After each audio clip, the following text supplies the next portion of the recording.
Alaikum, everybody. Welcome to today's Quran study. Let's all seek refuge in God from Satan the rejected. A'udhu billahi minash shaitanir rajim. Bismillahir rahmanir rahim. So, verse 75 of Surah 18.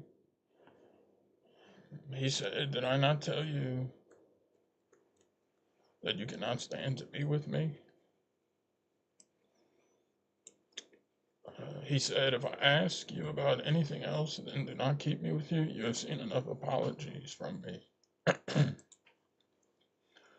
So this is a continuation of the story of Moses, the good lesson that we were reading about in the previous Quran study, valuable lessons from Moses and his teacher. So this is where he comes across a guiding teacher who, one of God's servants, and Moses is learning valuable lessons from, and as well as for us too. There's very valuable lessons here. So they went. When they reached a certain community, they asked the people for food, but they refused to host them. Soon they found a wall about to collapse, and he fixed it. He said, "You could have demanded a wage for that." There's a good reason for everything. He said, "Now we have to part company, but I will explain to you everything you cannot stand." As for the ship, it belonged to a poor fisherman, and they wanted to render it defective. There was a king coming after them who was confiscating every ship forcibly. As for the boy, his parents were good believers, and we saw that he was going to burden them with his transgression and disbelief. We will that your Lord substitute in his place another son, one who is better in righteousness and kindness. As for the wall, it belonged to two orphan boys in the city. Under it there was a treasure that belonged to them. Because their father was a righteous man, your Lord wanted them to grow up and attain full strength, then extract their treasure. Such is mercy from your Lord. I did none of that on my own volition. This is the explanation of things you could not stand. So I'll go ahead and read the footnote for verse 80. God willing. So, this is in regards to the boy that this Moses' teacher took the life of and killed.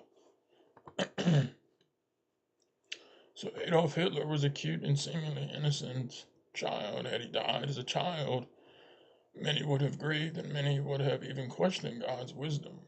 We learn from these profound lessons that there's a good reason behind everything. So we can see also the title of this verse that this doesn't just mean, there's a good reason for some things. It means for everything. Every single thing that happens, there's a reason for it, and there's not just a reason.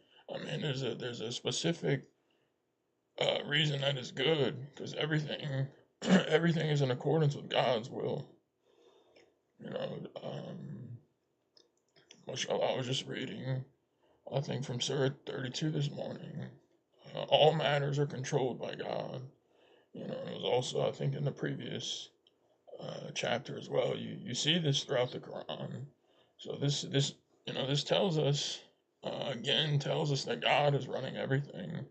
God is doing everything, and this is what makes him so great. This is what makes him God.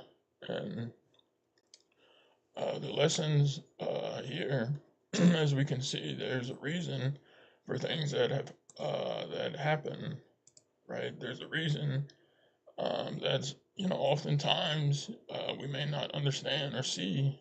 We don't have the wisdom or the hindsight to understand. You know what I mean? Because you can see here, obviously boring a hole in the ship Doesn't seem like a good thing. I mean, but if you really understood the whole situation, about the king coming after it and so forth, I mean, all the other examples, you could you could see that this was beneficial, for the poor fishermen, and same, with the parents. And as we just read in the footnote, a lot of people we even see today that question God's wisdom. I mean, even people who were close to me, um, before even before me hearing or coming into submission, you hear this a lot, and a lot of it comes from ignorance, and people questioning God's wisdom and foolishly blaming God, right? But they also, as the messenger touches on, they fail to understand, what Satan's role is. They fail to also understand, what our role is, meaning our purpose behind our creation, why we're here. We're going to the demonstration, so, I mean, even these disasters that are incurred by people as a consequence for their works, um, people like to blame God, and instead of turning righteous, and nothing bad comes from God either. So this is also this is all part of the system, and we have all of this, in the Quran, which is all mathematically confirmed. So, but we can see here, I think one of the other lessons that I've when reading this that always kind of stuck with me is questioning. We understand that there's a good reason for things happening, but also questioning, you know, or just in the same way Moses did. We're not. It also kind of reminds me of the story from Surah 2 about the heifer. How the people were very reluctant. They continued to doubt and question some of the things happening, or they were questioning, which there's other lessons from that story too, but also it reminds me that people, humans should not question, because our scope is very limited, by time, by space, by knowledge, and so it's not for us to question and become upset, with things that God is doing. And this is what it means to submit, right? And what why submission it is happiness. Submission to God is happiness, because you realize God is taking care of everything. We do our part as submitters, um, submitting to God, and not just submitting out of reluctance, or not just submitting because we feel we have to, because we want to submit, and because it really does bring happiness, and it's the only religion approved by God. Because any other way is essentially not accepted. So this is a very good lesson, um, for all of us to reflect on.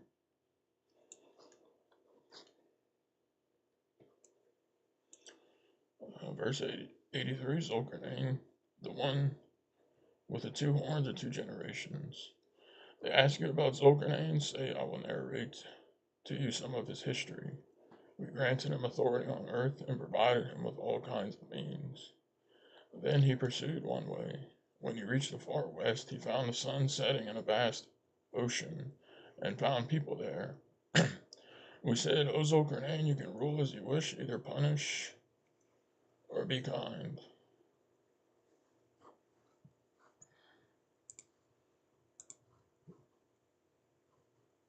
He said, As for those who transgress, we will punish them. Then, when they return to their Lord, he will commit them to more retribution. As for those who believe and lead a righteous life, they receive a good reward. We will treat them kindly. So this is the story about Zulkarnain, and It's interesting because the people we can see in verse 83 how at the time when the Quran was being revealed, these people were aware of about Zulkarnain. And I think the messenger said, we don't know for sure who Zulkarnain was, but the messenger said it most likely is Buddha, I believe. I've seen before, I think before really actually becoming a submitter and hearing, growing and learning more, I think I've heard other uh, speculation on who Zulkarnain was. I think they said it was one of these kings, but I don't. If you look into it, I don't the timelines and I don't think any of that lines up because if you look at some of the people, I think and not I don't mean to digress, but I think for people listening, it's probably they probably come across it, but Cyrus the Great and Alexander the Great have already been um, there's already issues with that. Not just I think with the timeline, but also if you look at their lives, especially Alexander, they did some very bad things. They weren't righteous people like history likes to paint them as. Like they were did some pretty evil, lived a pretty evil life. Actually, Alexander the Great. But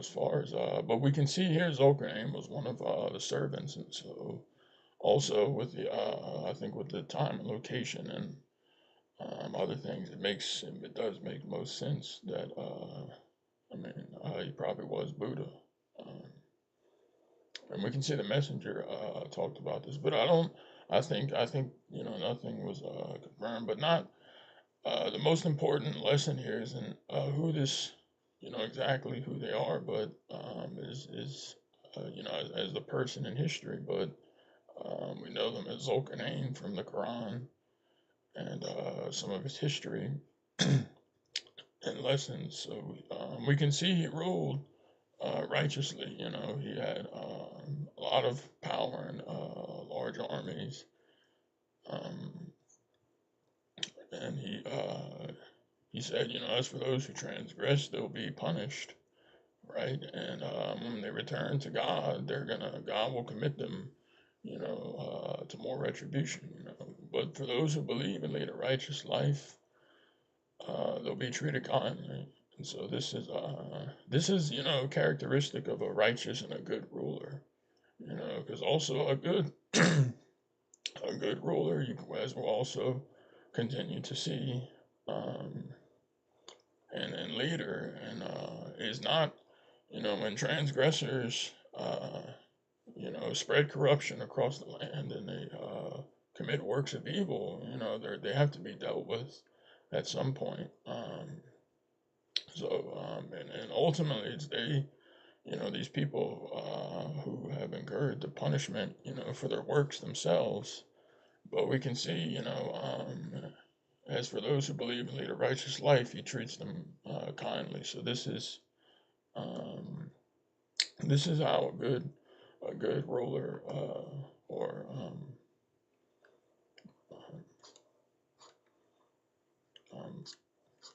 a person, who has authority, as we read, we grant him authority on earth and provide him with all kinds of means. So this is a good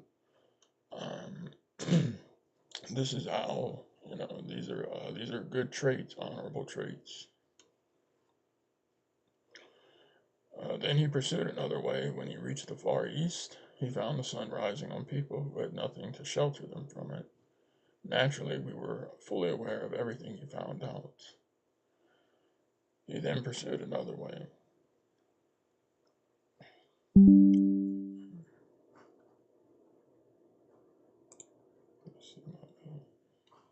When he reached the valley between two palisades, he found people whose language was barely understandable. Gog and Magog. Verse 94. They said, O Zulkarnain and Gog and Magog are corrupters of the earth. Can we pay you to create a barrier between us and them? So this one has a footnote. I'll read God willing, I'll read through 94, 98. Magog and Magog are bastions of heathenism, or at least we know that this is what they were back then, and what they'll also, as you know, before the end of the world, the final prophecy. These are going to be the corruptors and bastions of heathenism that will, well, we'll get to that, kind of get to that point in a minute. He said, "My Lord has given me great bounties. If you cooperate with me, I will build a dam between you and them. Bring to me masses of iron." Once he filled the gap between the two palisades he set below. Once it was red hot, he said, "Help me pour tar on top of it." Thus they could not climb it, nor could they bore holes in it. He said, this is mercy from my Lord. When the prophecy of my Lord comes to pass, he will cause the dam to crumble. The prophecy of my Lord is truth. And so, 94 to 98. One of my duties as God's messenger of the covenant is to state that Gog and Magog, the final sign before the end of the world, will reappear in 2270 AD, which is 1700 AH, after Hijrah, just 10 years before the end. Note that Gog and Magog occur in surahs 18 and 21, precisely 17 verses before the end of each surah, representing 17 lunar centuries. Refer to Surah 72, verse 27, and Appendix 25. So this is a profound prophecy. You know, as just as profound as God's messenger of the covenant, which was in 1971, and also just as profound as the smoke. And because these are this is you know, as we read, Gog and Magog is also tied to the end of the world, right? Because they'll come out, they'll reappear 10 years before the end of the world, and we can see that they were Zogbernain, you know, the people. We can see back then, and as well, we know what the future holds. I mean, even I think the Christians, I've heard about Gog and Magog. I think growing up, some people think like they're too.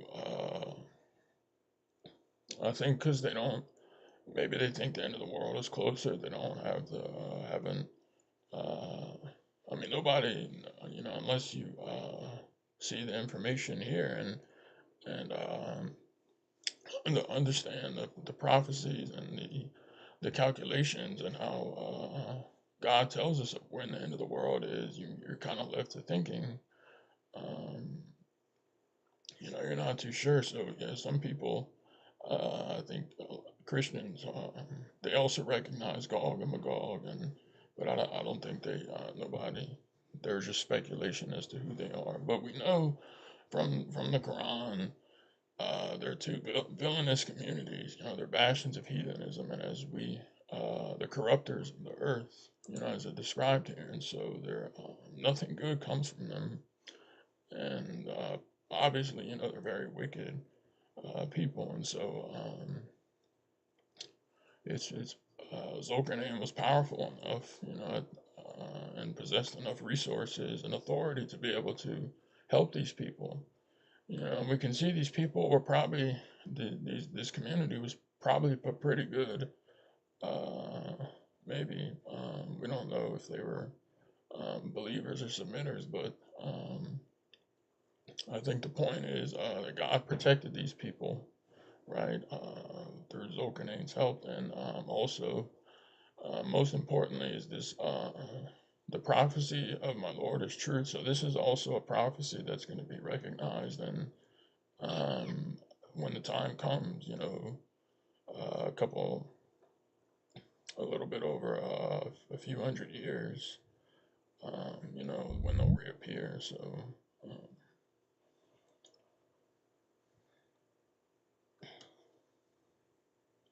So just following with the next verse, at that time we will let them invade with one another, then the horn will be blown, and we will summon them all together.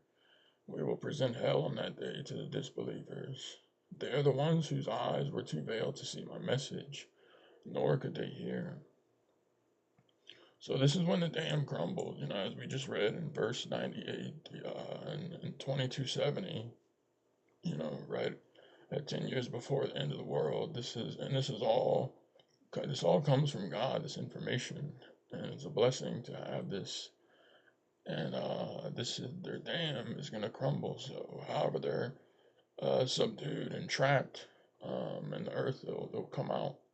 And my understanding as well is they're very much alive as well. So, yeah, and also for information purposes, Buddha Siddhartha Gautama was born in Lumbini, Nepal, in the southern Terai Plains near the Indian border. Born around 623 BC to the Shakya clan, the site is recognized as the UNESCO World Heritage Center as one of the four main holy pilgrimage sites for Buddhism. So it's interesting too.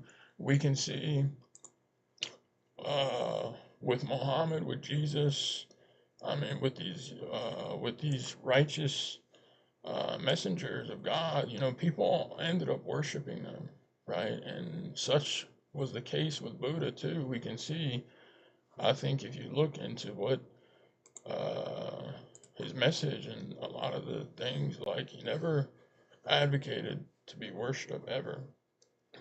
He was actually very righteous. But the people deify him just like they do Jesus. Really, just like they do Muhammad. They give Muhammad, superhuman abilities. They give Jesus superhuman abilities to forgive and do all these other things. So we can see this is most likely, definitely the case.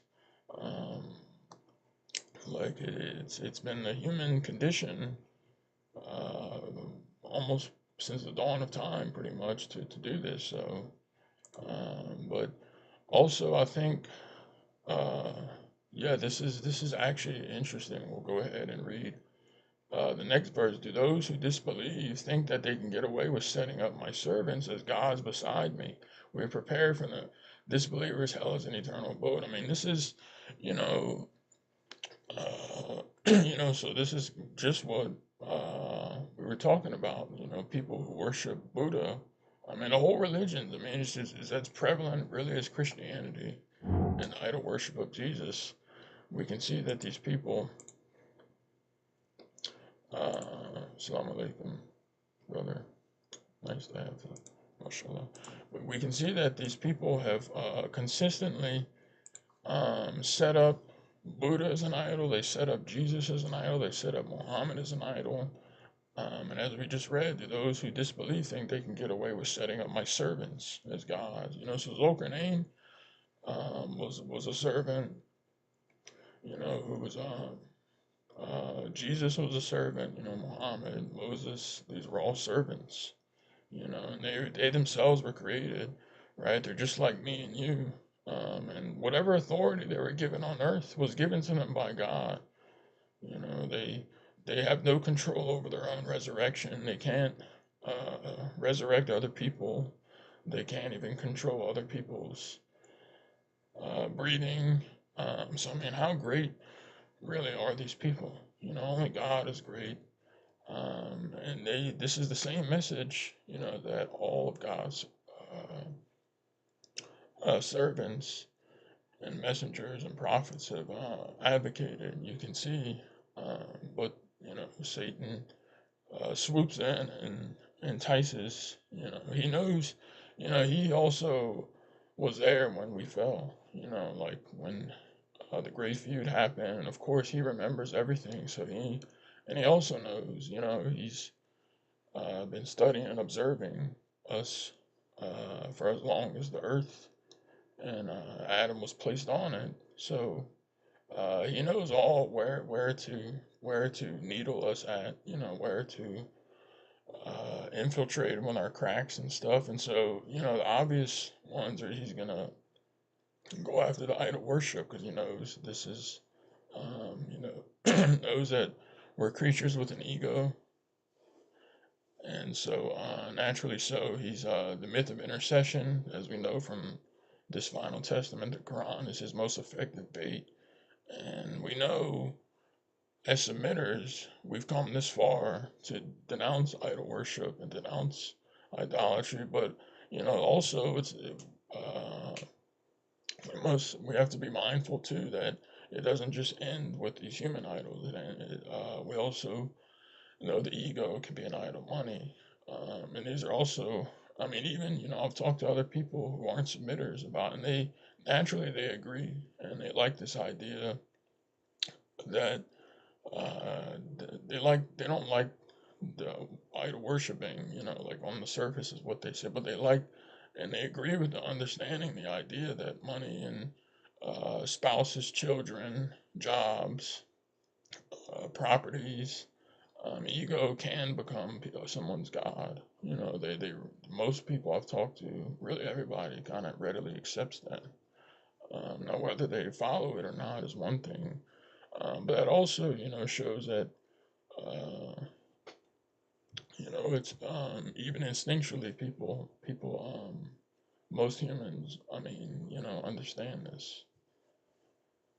Um, so yeah, just recapping, this is a great prophecy, Gog and Magog, and this isn't something. Of course, we know we aren't going to witness, but the people, the subsequent generations that come after us, will witness. Um, maybe our children's children's children or something. I can't do the math right now, um, but nobody gets away, with anything. Nobody, as we can see, nobody gets away with idol worship, like a lot of people, like a lot of idol worshippers. I mean, to say that do, and um, plug in my laptop.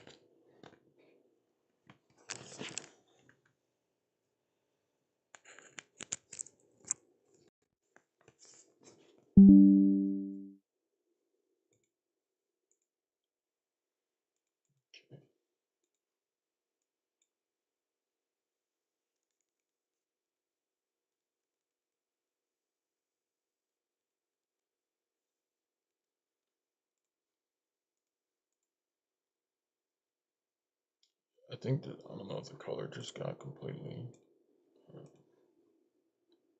No, we can see it fine. Okay, the color. Okay, It's the same. okay. Yeah, my computer just. Verse 103. Examine yourself. So this is very important. Say, shall I tell you who the worst losers are?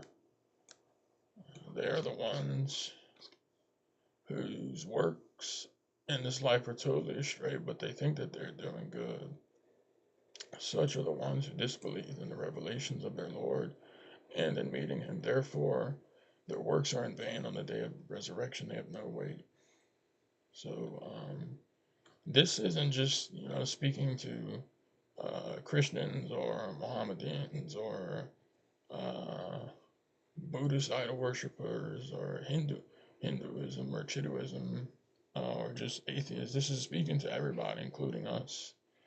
But we can see how applicable this verse is. It's an example to a typical idol worshiper that really thinks, like I'm sure we've all talked to people, to various people in our lives, but they really believe that they're on the right path, and they think that Jesus is going to come and save them. And with their works, I mean, these are a life and journey. This is to, just as the verse is subtitled with, examine yourself. So this is something we should constantly do.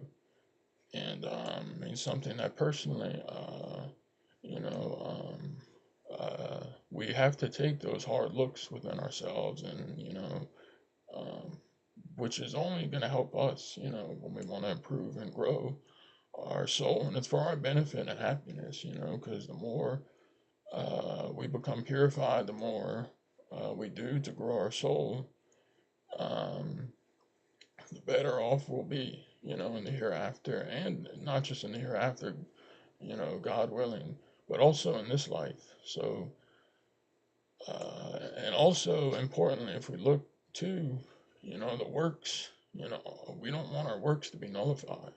So if we're doing so many right things, like let's say we're striving, we're doing all these good things, uh, giving our charities where we can, doing our contact prayers, our Friday prayers. Maybe we haven't done pilgrimage. Some of us haven't done Hajj yet, but we fast. Fasting is coming up, Ramadan. But if we fail, if we end up like the people in Surah 12, in the Surah 12 that's talked about, most end up committing idol worship. If we're among those people who believe, but as the messenger said, they don't truly believe and understand all of God's qualities. We're just in the same boat, as anybody else, because this is especially having the message and the entire message, and what submission really is. If we don't grasp and really apply and live this concept, not even a concept, it's a truth, I should say, excuse me. If we don't grasp and live this truth, as he said, eventually every cell in our body will proclaim it. We're not going to make it. We have to understand that too. And I mean, uh, this is uh, this is the ultimate conclusion. That God is running everything. Because if you look in all the all the profound wisdom and lessons in the Quran, uh, I mean, even during the times of fighting and wars, the all of God's attributes, the lessons, not just in wars, but the lesson we just read earlier, about Moses' teacher, and there's a good reason for everything, about total submission, right, to God, and what makes God, understanding and knowing God. This is the ultimate conclusion.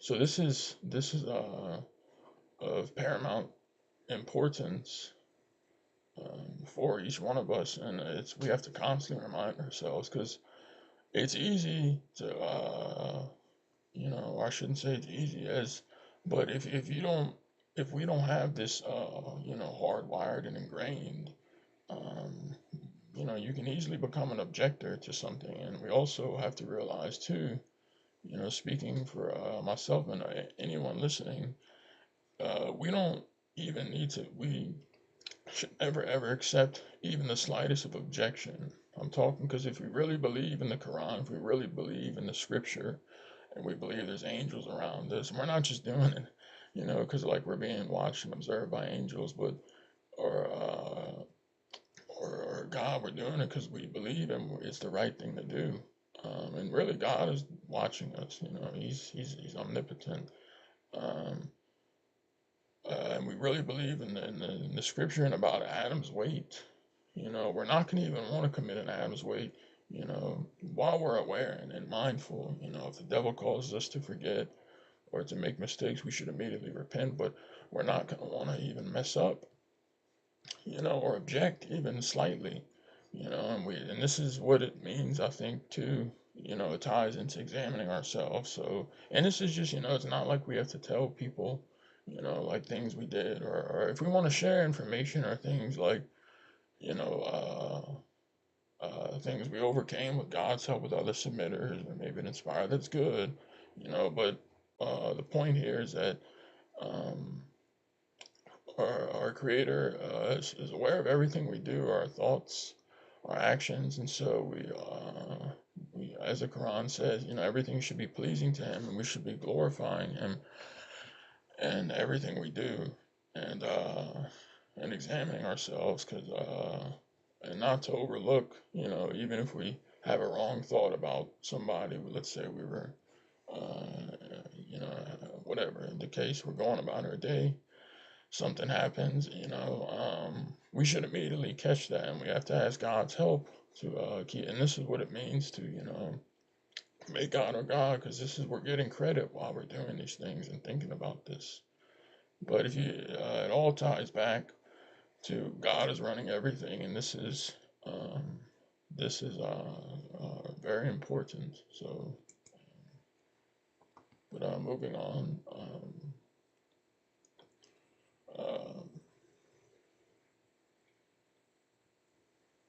to verse 106, they're just,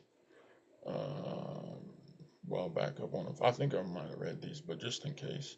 Such are the ones who disbelieve in the revelations of their Lord, and in meeting Him, therefore, their works are in vain. On the day of resurrection, they have no weight. Their just requital is hell in return for their disbelief and for mocking my revelations and my messengers. So, the mocking will, for these people, the mocking will come back to haunt them. And they're just mocking themselves, when they do this. In verse 107, as for those who believe and lead a righteous life, they have deserved a blissful paradise as their abode. Forever they abide therein, they will never want any other substitute.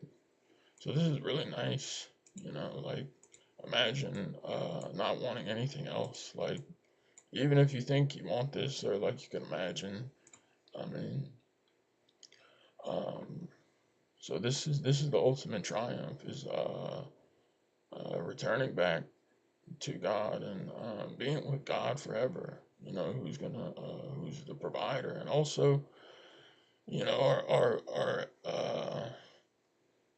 as we know from the Quran, we don't have to, our heaven or our hell starts here in this world. So, and it's not to, uh, it's something that we look forward to. There's hope there, right? And God's mercy, because it's such a heavy day. It's the most. It's a universal conference. That me and everyone here is going to be there, and it may seem kind of far away from like a human, or kind of the physical reality of our human existence. Like from what we can perceive, but really, we know it's not. Because look how quickly time passes. And I mean, it's really something too to even, um, like even the study we'll see on our record, and we'll remember this conversation and everything.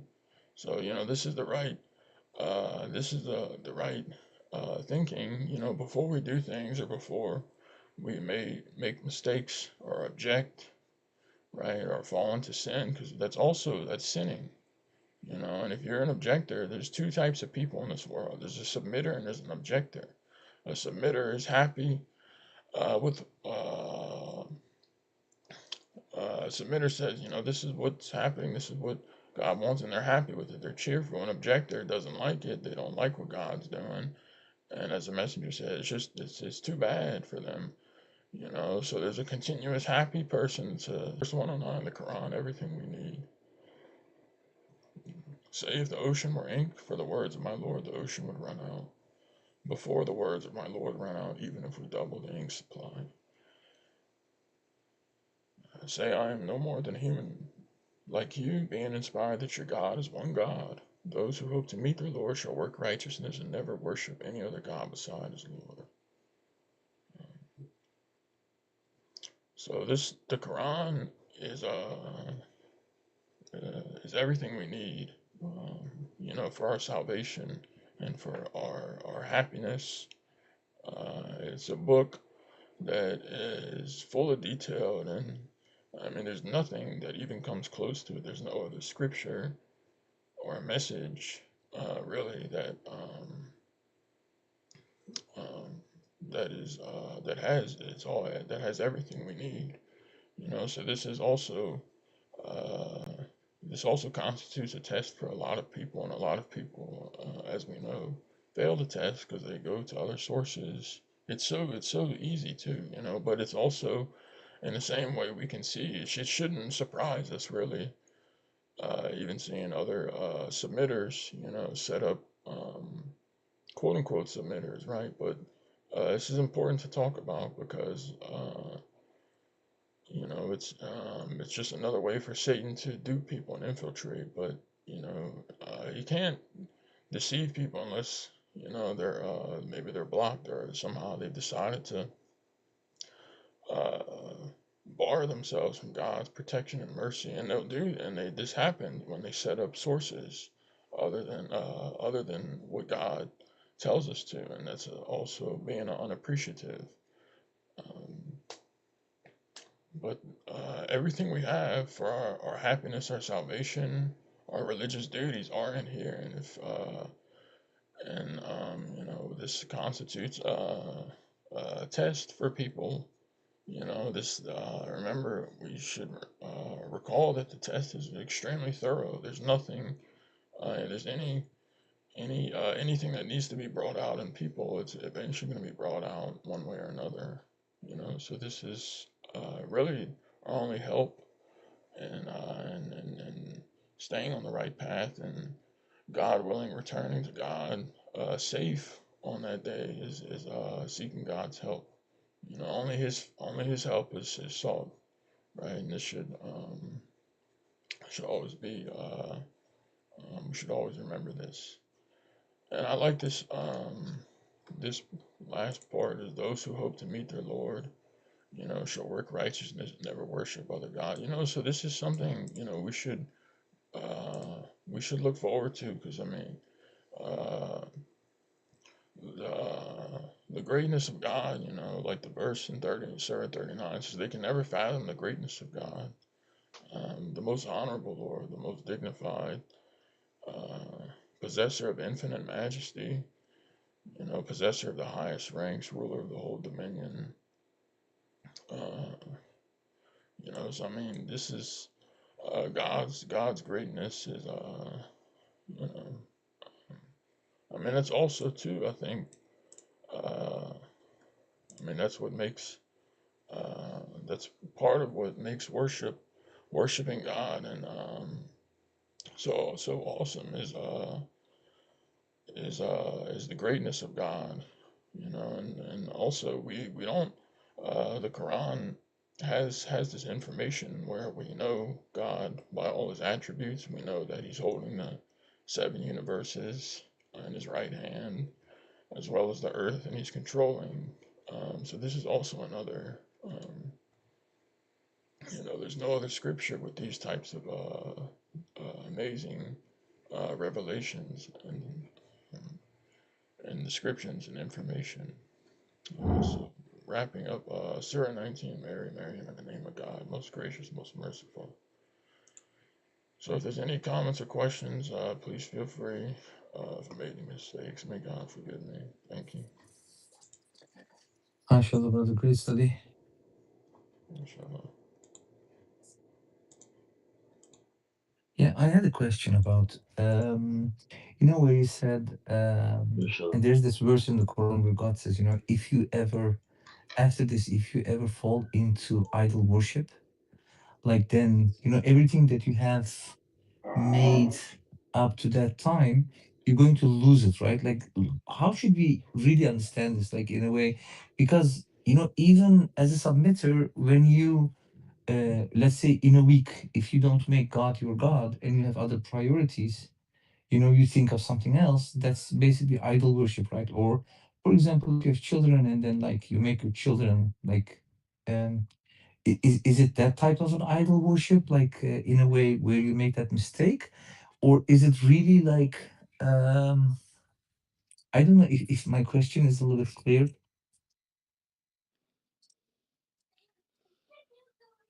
Yeah, so this is let's go back to the verse, right? Yeah.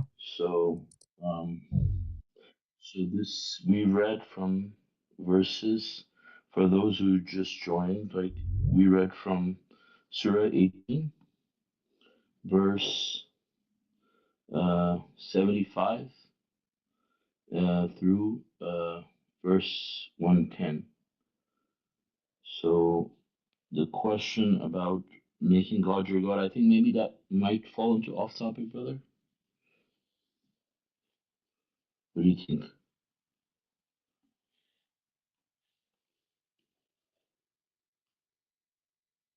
We can definitely talk about that after.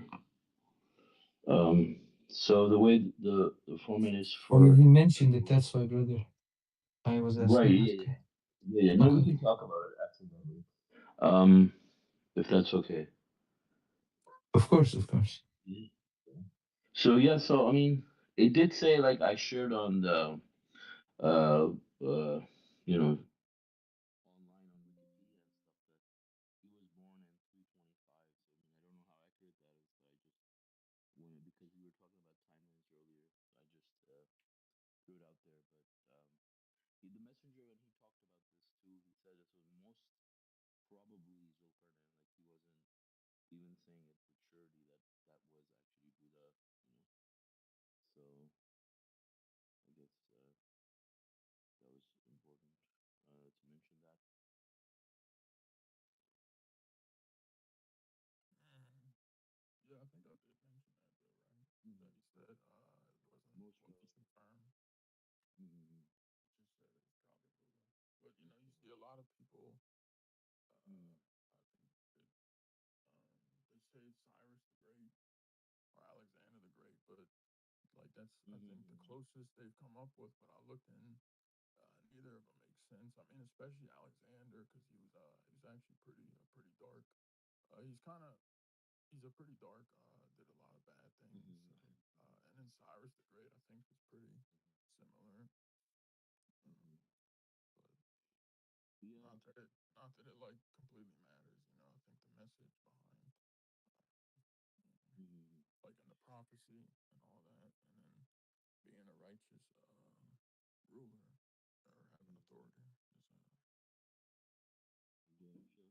Also wanted to mention, well, actually, verse 77, it says about the person, right? It says, uh, verse 80, it says, as, not sorry, verse 80, sorry. Verse 77 and verse 81. Uh, no, sorry, verse 77 and verse 82, I meant. So about the wall that was about to collapse regarding this person who died who was righteous, right? Um, so I see that if somebody is righteous, that God would look after them, and not only that, but God is also in this craze in this particular case, God is also helping the father in making sure that his inheritance also goes to the son, right? Even after the person has died. And I think that is significant because let's say you have a father who's really unrighteous, so he probably really wants you to have his inheritance, but it might not happen the way he wants because he's not righteous too. Also because I thought about this, I'm like, why? Like, so the fact that that man was righteous, I mean, it has nothing to do with the boy who will end up getting the inheritance, right? But it's worth, I guess, there's a reason why God mentioned it here in the Quran. So it just made me think about it because, um, some people don't get their inheritance and they question why, like, things were supposed to happen in a certain way, and then they end up getting not what they deserved or what they were legally, um, you know, um, entitled for. Yeah, okay, so does this okay. So like so because this person was a righteous person, even when he died, God protected his children, right? Mm-hmm. Like when you're righteous, God is giving us like the information. like don't think that you are the ones who are doing, the savings, and Mm-hmm. arranging all the money, etc. Mm-hmm. Actually it's like it's God who arranges all these things. Even when you're not Mm-hmm. around, I'm going to give like the things that your children need, right? Mm-hmm. But what if that person is not a righteous person, but the kids are good kids, or like they are Yeah. good souls? Yeah, I mean, I think, yeah, I, God will still Why? provide for a righteous person, right? We know that God will still provide for them, but but it doesn't necessarily have to be. I mean, it could be, but I'm saying it doesn't If necessarily you have to be the case Yeah, where if you you're look at also supposed to work for inheritance. yeah. Mm. Okay, so if you look at the three Yeah, there's specific a good reason situations, for everything too. I think that's another that just Mm-hmm. occurred to me. Like, Mm-hmm. there's a good reason, Mm-hmm. for Yeah. even for the other case of someone not. I Mm-hmm. mean, Yeah. maybe the father's wishes weren't Mm-hmm. Yeah. didn't deserve to be so recognized or something. I don't know. Mm-hmm. Yeah. Also, But the so father earned the money through illegal means, and it was just dirty right, money. He yeah, probably doesn't want him to have any work. yeah, yes, so one of the important things in all these three situations basically is when you look at this person and his children. In the verse it says like it's about this righteous guy, right? And if you read back, then you have the kid that has been killed, right? He took the life of the kid, and the verse says that the father and the mother of that kid were believing people, right? Mm-hmm. And if you look at the other ones, if I'm not, it says the same thing. Uh, also, okay, About the boat. probably, yeah, the ship, the owners of the ship, right? Mm-hmm. Probably they Mm-hmm. were also like believing righteous people. So, like, what I understand from this is like it doesn't matter in what type of situation you are, as long as you are righteous, God will send a specific, a special angel, who has this ability to arrange certain things, right? Angel or Mm-hmm. angels, like God has many ways of arranging, and then this was like a specific situation that happened at the time of Moses, and also to teach Moses this whole um, idea about God is running everything basically, and there is always a reason behind certain things are happening, even if we think that those things are maybe bad, in the first sight, right? You would say like Mm-hmm. killing a kid is very bad, of course, but the one who took the life is first of, because I wondered always that why did a person kill an innocent child, but when Mm-hmm. you learn from the message of the covenant that that person is actually an angel, then it makes really sense, right? Because God would never tell someone to kill someone, to kill an Wait, you're innocent saying the person. messenger said it was an angel? Sorry? You're saying the messenger said it was an angel? Yeah, I think so. No, I don't think so. Wasn't that? Oh, I don't really? think Because so. I always, I oh, think. So what he said, I what I thought he was recall, not a human being. I think he said. So what I do recall is that he never said whether he was an angel or a human. He said it could have been. It could have been. Oh, he Basically, said I'm it could have been. paraphrasing. Okay. It could have been, but it could have been either or something like that. But he never confirmed. Said it was an angel. Yeah, because But God someone, I doesn't think say to someone asked Abraham. or something, and he said they just, yeah, Yeah, he just because said. Yeah. God doesn't tell to Abraham to sacrifice his own child, right? Because this child is an innocent child, and then God telling Abraham to sacrifice him, that doesn't, that didn't happen, right? Because and then the message explains that God will, God doesn't say that type of things. So in this case, when you think in that sense, I thought, okay, maybe I'm mistaken, Robert. Because for me, it made sense that that person was an angel in the form of a human being, and then that was the moment where Moses could learn something from it. That's what I thought. Mm-hmm. Yeah, Doesn't I that make don't. I sense, think it was Suleiman? like When that. you, yeah, Well, yeah, I think like I I find it interesting, but the fact is that, I mean, God just says he was a servant, you know, and if the messenger hasn't called him an angel, like, I wouldn't feel comfortable. Um, you know, from the Quran necessarily, like, we don't have Oh, a clear indication that if it was an angel. uh-huh, So uh-huh. I just feel like maybe we Oh, I just shouldn't. thought he said that. That's why. Okay. And then Right. I remember thinking about it, like many times it says, God is giving a person, telling a person to kill someone. And with Mm-hmm. Abraham, he didn't do that, Mm-hmm. because yeah. I heard Okay. it recently. I think like a couple months Uh-huh. ago, but yeah, someone asked, but he didn't. He said it could have been either or something like Mm-hmm. that, but he didn't. He Okay. just but Was yeah, this I in the mean video that's or voice and there recordings? I see your point, but I think I think it was an audio. I'm pretty Audio. sure it was yeah it was an audio because someone had asked and he said he didn't say it could have been either. We don't. He already said something like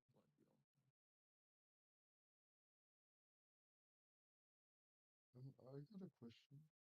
If you if you're finished, Yes, brother, go Yeah, ahead. bro. The verses then we basically go into off topic. So yeah, I just wanted to mention that. So now go ahead. okay.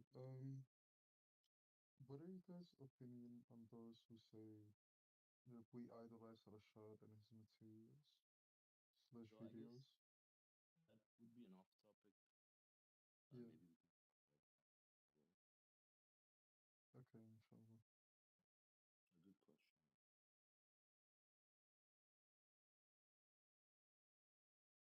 And by the way, every baby has some sin from the original sin, brother Jafar. But God doesn't. Sorry, every what? Every baby has some sort of sin from the original sin before we came here. So Yeah, there is a reason there, why we came to this world, yes. yes, yes, As human but beings. yeah, but babies dying and such is only because we need to pay for our original sin. Um, okay, but I don't. Okay, so So can you explain? Because I didn't really understand what you meant by that. Because you said uh, Yeah. the babies must be an angel, right? The babies? No. No, no, no, Or no. some We're baby. talking about, no, we're talking about the we're talking about a verse guiding where teacher the of teacher Moses. of Moses, like Moses goes to this person, and then the person tells him, "You can't have patience with me, and then you may not ask Mm, questions until I tell you the story behind it, the reason behind it." Dul Qarnayn. Yeah, that person. This is, it talks about the guiding teacher that God gave to him. Yeah, Uh, so we're talking about those verses. So where it talks about a servant that God wanted Moses to meet with, so he could learn some lessons, valuable lessons. So this would be like if you wanted to get more context. This is from Surah 18, verse 60 onwards. Um, so it talks about the valuable lessons from Moses and his teacher. So Brother Jafar was asking if this person is an. He wasn't asking. He was saying that this person was an angel. He thought he heard it from the messenger, and we were discussing that we don't remember anywhere in any of the studies where he was mentioned as an angel. So we said that we were saying that we probably shouldn't say that he was an angel since we don't have any proof to back that up at this point. okay, got it. God Yes, bless you. mashallah, brother. Thank you. All right. So also, yeah, going back to the good good reason for everything, right? Yeah, and I want to Um, add, brother. So, like this uh-huh. person being an angel or not, basically we need to focus on, of course, the things that happened there, and then learn, Mm-hmm. learn the Mm-hmm. lessons that he learned. That's also the reason why God is Mm-hmm. mentioning all this thing Yeah. that has happened, Yeah. right? Like Mm. the only reason actually is, when you talk about certain topics and then about the Quran and verses, people have sometimes questions, and then the Messenger of the Covenant, when you look at his explanations and the things, how he gives the whole message about submission, why we are here, and why certain things are happening, especially when you talk about that God is running everything. Then like certain information can be sometimes be valuable to explain. That's why actually, but the main, of course, idea is to also learn the same lessons that Moses had learned about that God is running and doing all these things.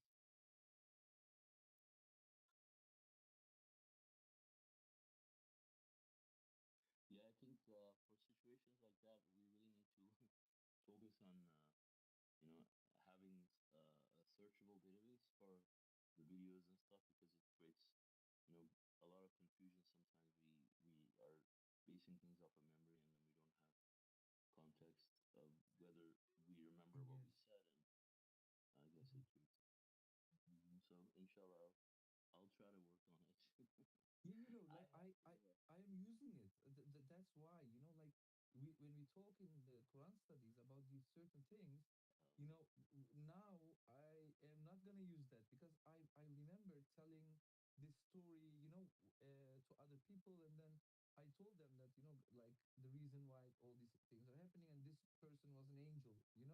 Like now I Uh, need to check everything back again, and then not do right. that thing. That's why that Mm. was basically. But mashallah, that's why we have also the Quran studies, so we can correct ourselves, to Yeah. when we have more brothers and sisters who know the message and the Quran, etc. Mashallah. Thank you, Mm. brother. No problem.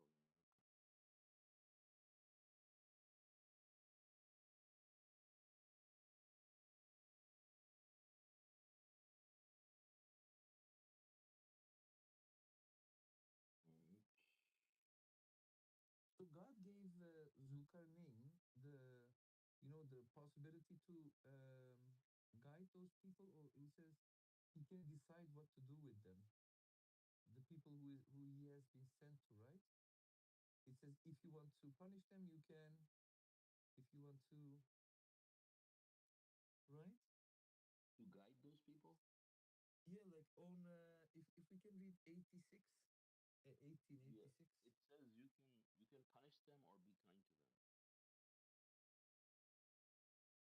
Yeah, if they don't listen, or like if they don't agree with what he basically, and what I would assume is that when he goes to that people, like him being able to punish them means that he has certain power over them, right? Maybe can we say that? Yeah, he was given authority on earth. Authority, yes. Mm. Yeah, my Okay, understanding, like. like it was I mean, you could say, I mean, it was a test, of course, like everything you could almost say is a Mm. test, and it kind of everything is really a test, even if we, but, uh, but that's why he's saying, I think in the following verses, he said, uh, he said, rule as you wish. I mean, like, or what we read today, you can rule as you wish. So, I mean, he can obviously act as a transgressor. I mean, everybody in the sense we all have freedom, but we can see most people who have a lot of power, authority, are corrupters of the earth. But he was righteous because you can see his response, the way he decided to enact that was to Mm-hmm. punish the evil people and treat the good people kindly. Mm-hmm. Yeah. So I think that well, I'm talking about Buddha now, right? So I mean, the master said most probably that was Buddha, right? So Buddha's was a prince, and his father was a king, and so it makes sense that he had some kind of authority where like he was a sovereign ruler over these people, Mm, that makes sense, and yeah. he could punish them or be kind to them. And he said that basically that for those who are righteous, he says, as for those who are transgressors, he will punish them. It says, those who are righteous, God will they'll get their reward he obviously didn't have any power, but like punishment in the sense, like for example, when we have some criminals in our society, like we have punishments for them, like people get in prison or get their hand cut off or whatever, right? So they're punished in that way. But if obviously the people are righteous, then he has no reason to do any of this stuff. Um, but yeah, it's very interesting, and it's also interesting that like even though like Buddha was born in a certain place, which was India at the time, and like now it's Nepal, for example, but he did a lot of traveling in this section, right? It talks about so we don't know because it says like we granted him authority on earth and provided him with all kinds of means. Then he pursued another way, and then he reached the far west. So what I don't know what far west would look like for people who might be curious about where the Gog and Japan. Magog are buried. No, No, that Japan would would be be to east. the east. To the East. east. Yeah, So, yeah. Depends Yeah, I on think like a lot of yeah. his yeah his from what I learned growing up his message which I think has been like pretty good, like I think if you look at it at the core, I mean, it's always been about God, but it has spread across like great distances, and he did travel a lot too. So mhm. yeah, that also makes sense. Yeah, I always find it interesting, with Buddha. Like for example, they have like the slim Buddha and the fat Buddha. Yeah, yeah, I seen that. He was Yeah, and the traveling a one lot, with so like I don't think he would be fat. Fat. So yeah, Yeah. Plus, God says He doesn't like the glutton, so he probably not wasn't fat. Hopefully,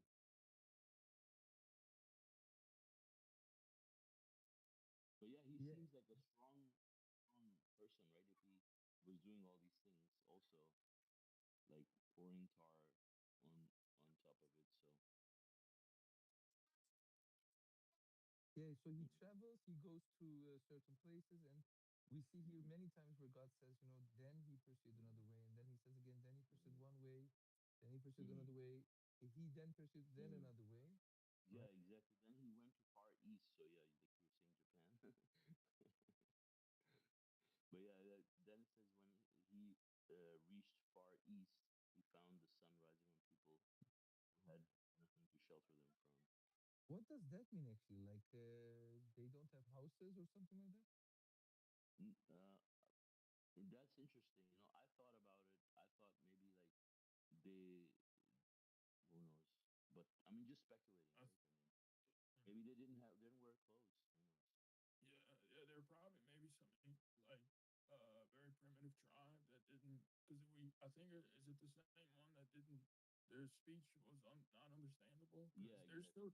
there's still tribes like that today that are Mhm, they're far and fewer between, but like in the Amazon and stuff, it's pretty interesting. Uh, um, and there's righteous people too. Like I think like mhm, that these people be mhm, of course judged just like everybody else, and they can also go to heaven. They can be a form of a submitter because mhm, they also have the proofs, the sun, the moon. But it seemed these people were pretty. I guess were barbarians. yeah, yeah. Yeah. But yeah, like you said, he definitely possessed might or an authority to be able to subdue the villainous communities because these people couldn't subdue them themselves or figure out a way to how to combat Gog and Magog. But we can see that he probably had Zulkarnain had expertise in like these constructions and stuff to be able to Mhm, check them. But yeah, like I think I was talking to you recently about it. I mean, it's really something like because we understand that Gog and Magog is yeah, they're alive right now, correct? They're somewhere beneath the earth or somewhere trapped between these two two Palisades or this dam, um, it's not like they're gonna be resurrected or brought back to life or something. I mean, because like once you die, you know the soul Mm-hmm. leaves and there's no returning. So they're maybe they could be uh comatose They or can, something. they What? can, What? You could do what? I'm just kidding. But No, I mean they're actually living underground. So I mean, those people die.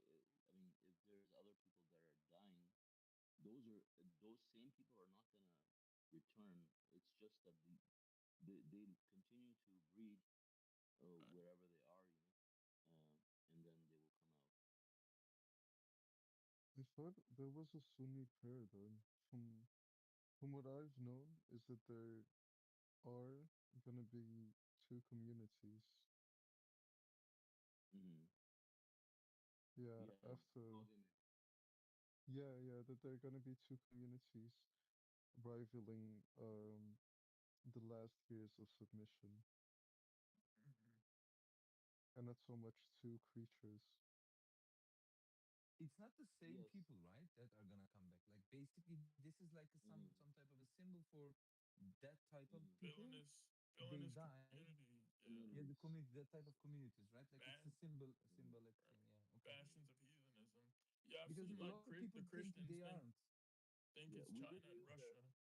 You Yeah, know. we did read the footnotes for 1894 to 98, right? Yes. Right, right. Yeah, so it says that Gog and Magog, so will come out just 10 years before the end of the world. The two villainous communities, and they Like China and Russia. no, I'm just kidding. That's what I grew up no, hearing. Like I grew yeah. up I mean, learning about. that was like the stuff that like they tried. The evangelical Christians in the U.S.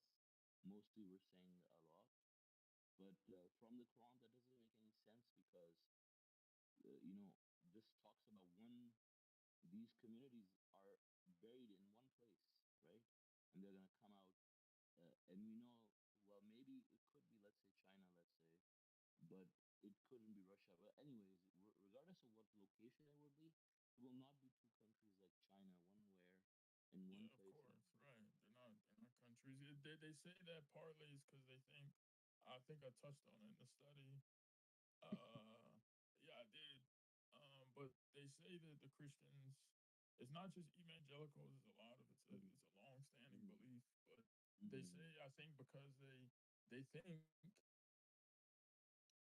like with the current world of events, and I'm talking about like even 50 years ago or whatever. They always think the end of the mm-hmm, world is near. Like during World War II, they thought mm-hmm, like the end mm-hmm. times were here. The Yeah, 1990s, a lot of people thought then. So naturally they also believe in. I don't yeah, think they have as much information, but that's the reasoning I think behind their belief. But we know I think that it comes yeah, from lack of knowledge and it comes from ignorance because they're like, okay, well, who are the two? But yeah, I mean, obviously, it's not. right, China and Russia might not even be in yeah. existence at How that time. about you Yeah, no, Israel. I would actually, yeah, say? Israel and Russia. But the Uh, Chinese people will, you know, you will have Chinese people. well, see, the thing is, like Chinese, no, no, well, could possible, right? I mean, that's again, like, we don't know. We could be speculating, but the thing is that, for example, if you look at China, a lot of people believe in monotheism. Like coming from Buddhism, like a lot of people believe in monotheism, and also if you look at Russia too, for example, like they are also most people are following the scriptures. I'm talking about the public, the people. But these are the people, these communities, these are two communities that are buried underground that were barbarians, based on how it's described. Like they're not Russian or Chinese or any of those ethnicities that we know, because they are totally disconnected from all of those people, right? But they're gonna come out of when the dam breaks, and Yeah. then they're gonna Also, start.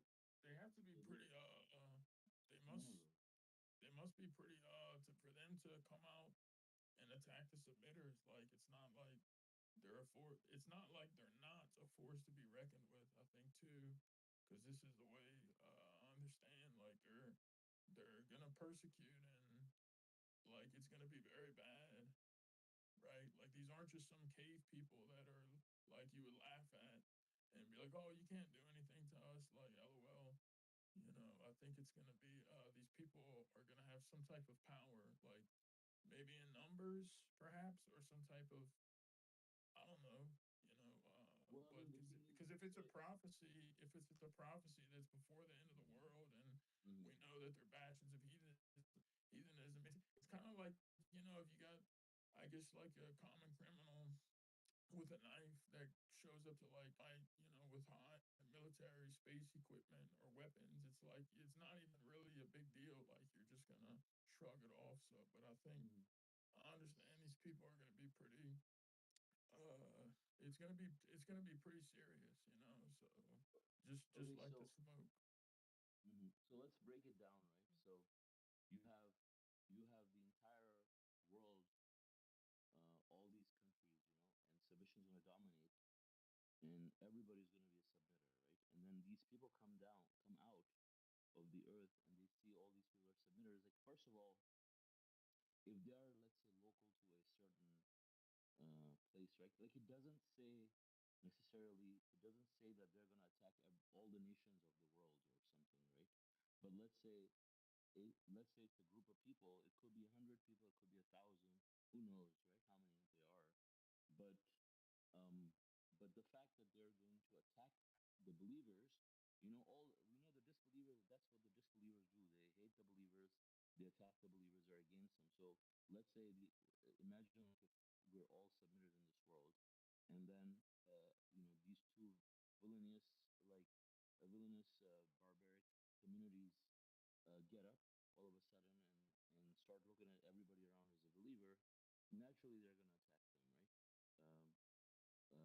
I mean, that's what we see, especially if they're barbaric people. right? That's They'll what they're probably going try to to. Well, I don't want. No, I don't want to say that. do. You Yeah. probably know what I was gonna say because of all the crazy sick uh, stuff that's happening. yeah, yeah. Start eating people. Huh? Wait, what? Start eating people. Yeah, yeah, That's how yeah, probably yeah. they would be surviving, if Right. they're They living probably were. underground. Yeah, Mm. exactly. Hmm. Yeah, yeah. Can we That's can very well that their reproduction and they're probably that very well they could Mhm. be doing that. Yeah, brother, Mhm. can we summarize this a little bit, because I am just a little bit confused. So I want to make sure I understand the topic correctly.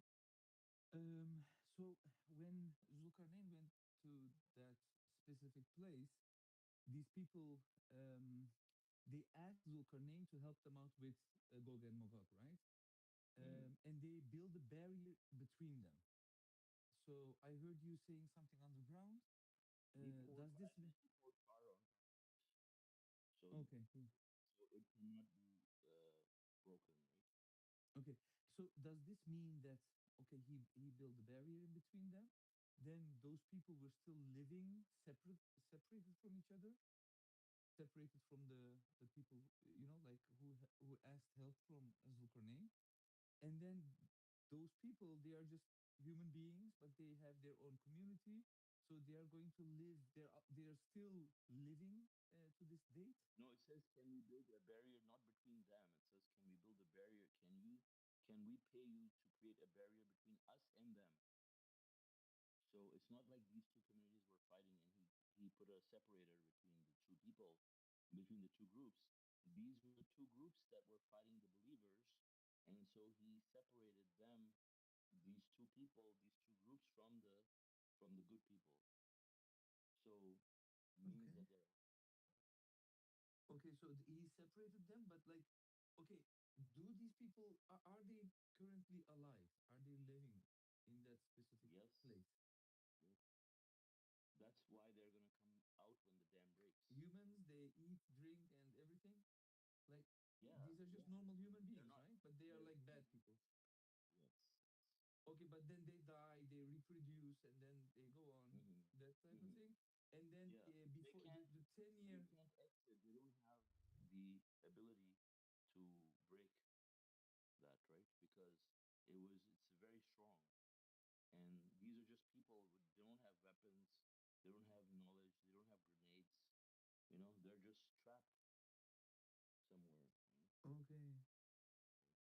Okay. because like And they get Zulkarnain didn't kill children them. there. Okay. He just created barriers. Okay, so these are just human beings. They get children. They have families, right? Mm-hmm. Yeah. This is just a community, but then all of them are bad.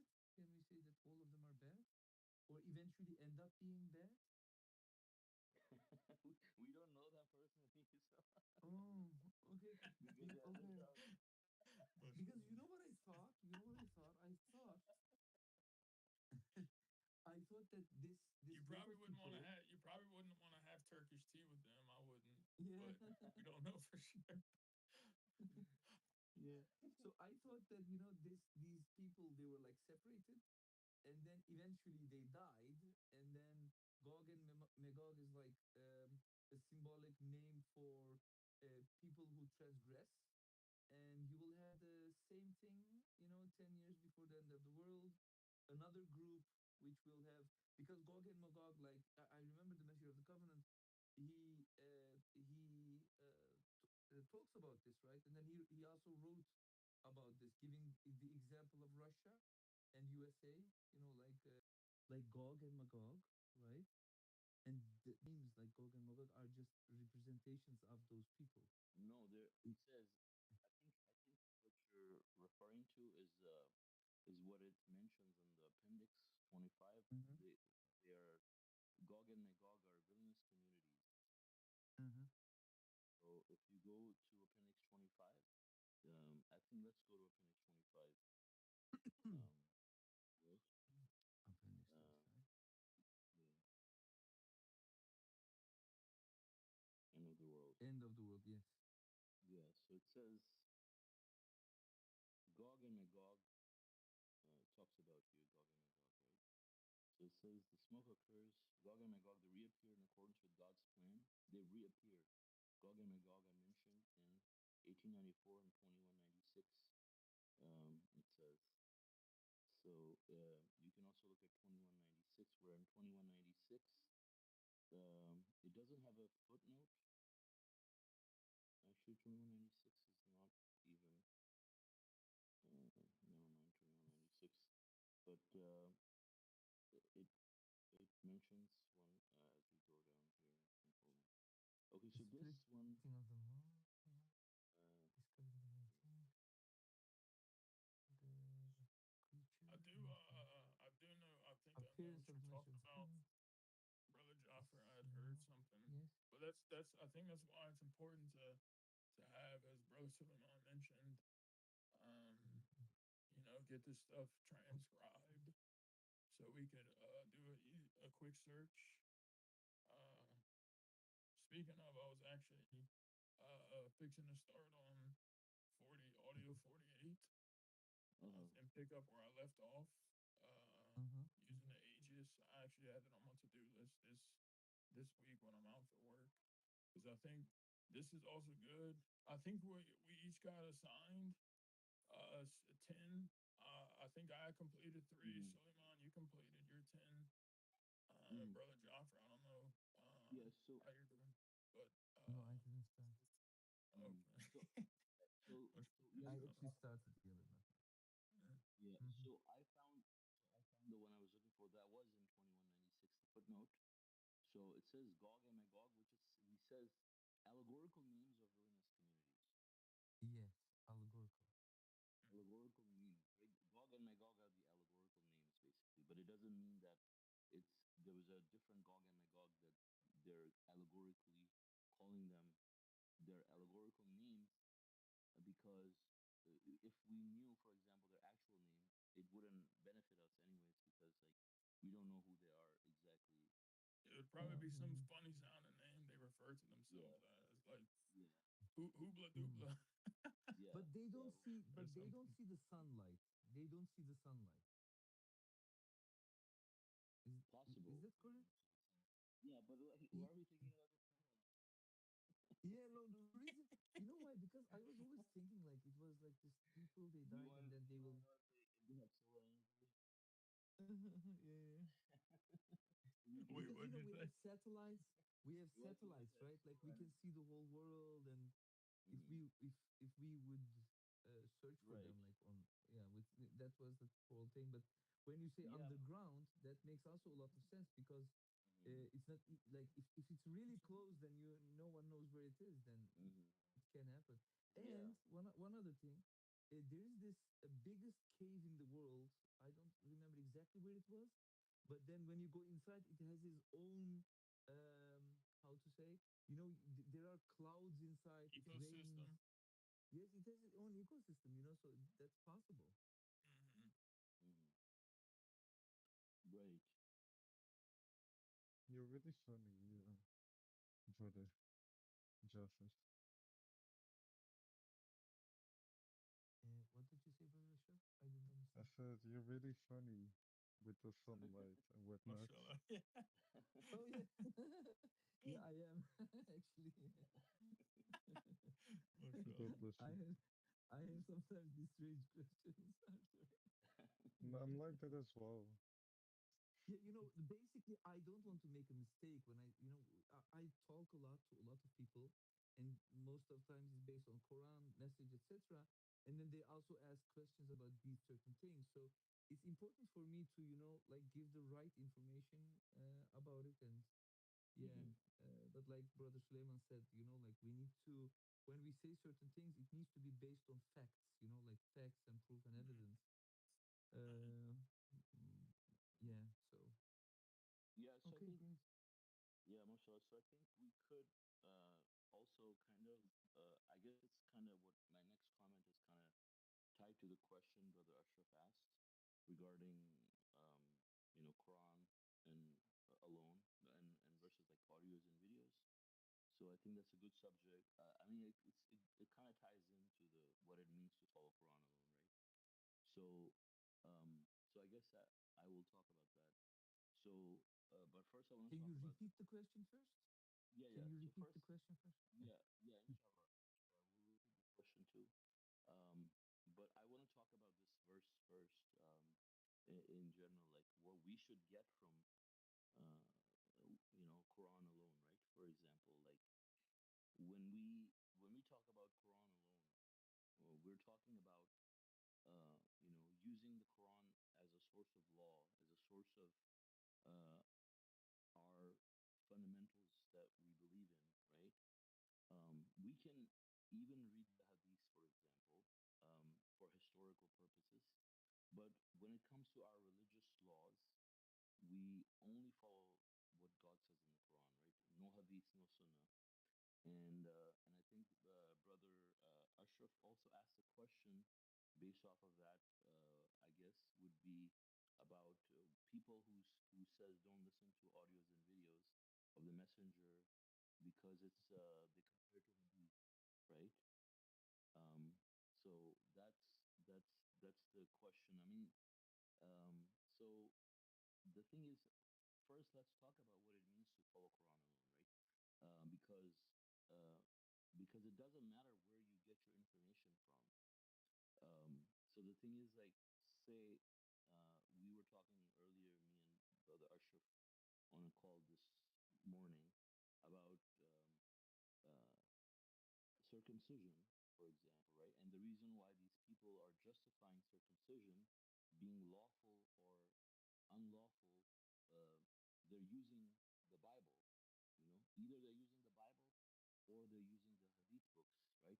A lot of them are using the Hadith books to justify because they say, well, we know whatever their reasoning is, right? Or they will deny that, oh, we don't go by that.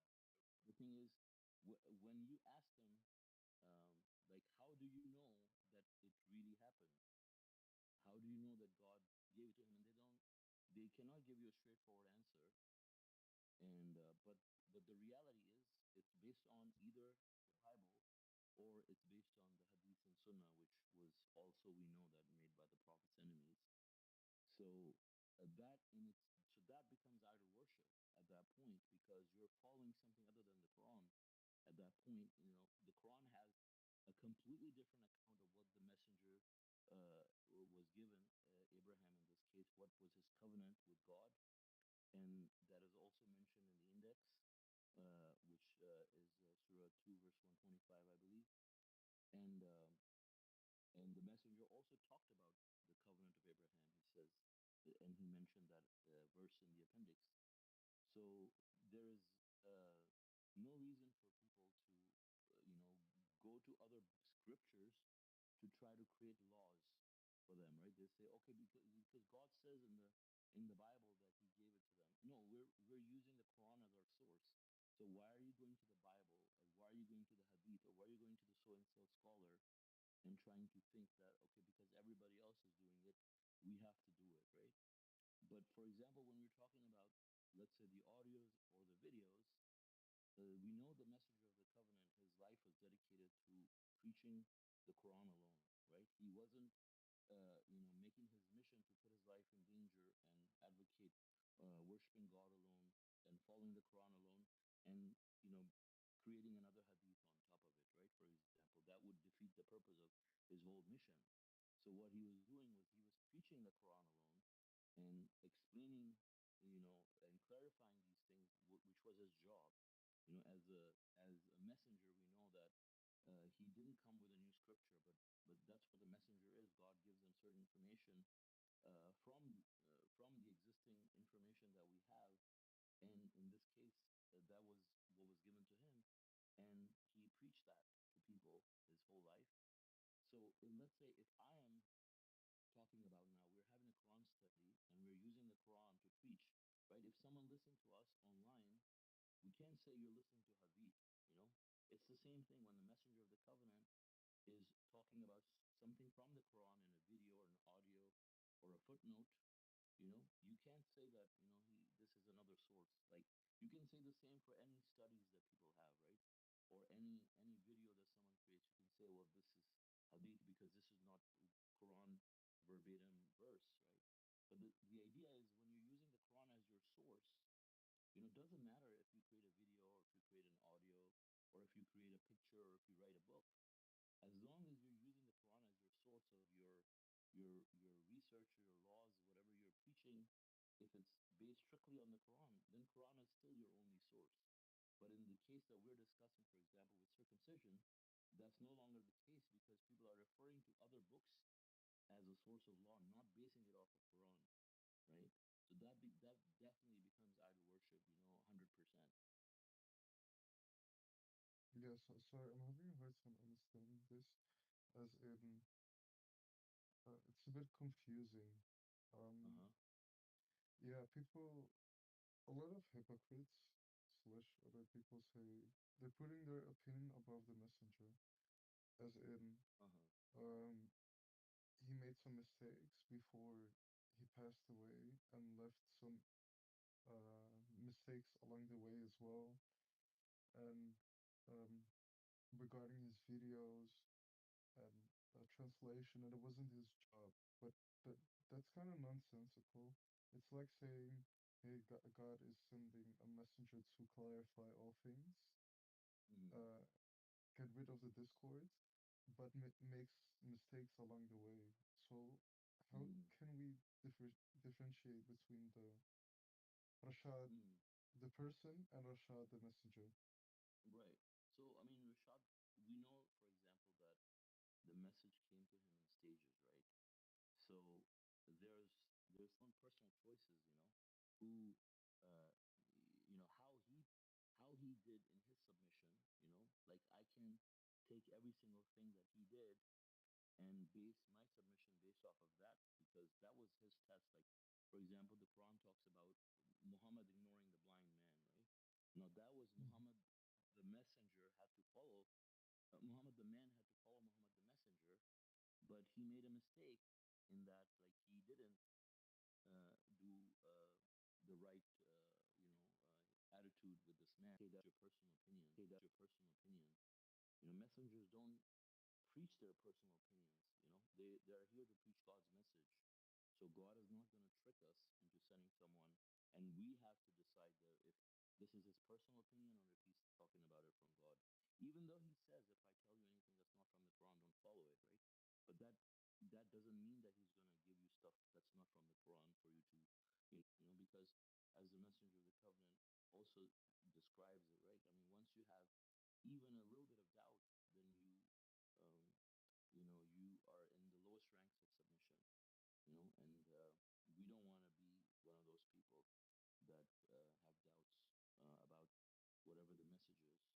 So, I mean, I have yet to see like quote unquote mistakes of the messenger that I would consider. For example, like if you're talking about a miscalculation in one place or another place, that's not a mistake in the message. Like that's a human error from a person who's calculating something, right? But um, that's not his personal opinion, right? And but everything he explained as far as the religion is concerned and the laws and what we're supposed to do for our salvation, I mean, we are strictly following that, right? Yeah, I mean, that's the human aspect of being a Mm-hmm. messenger slash prophet. Mm-hmm. And that's a good thing, in my opinion. Like, they're Mm-hmm. not infallible. Like, Right, right. they claim Muhammad from hadiths to Mm-hmm. be Mm-hmm. Jesus and etc. Exactly. So,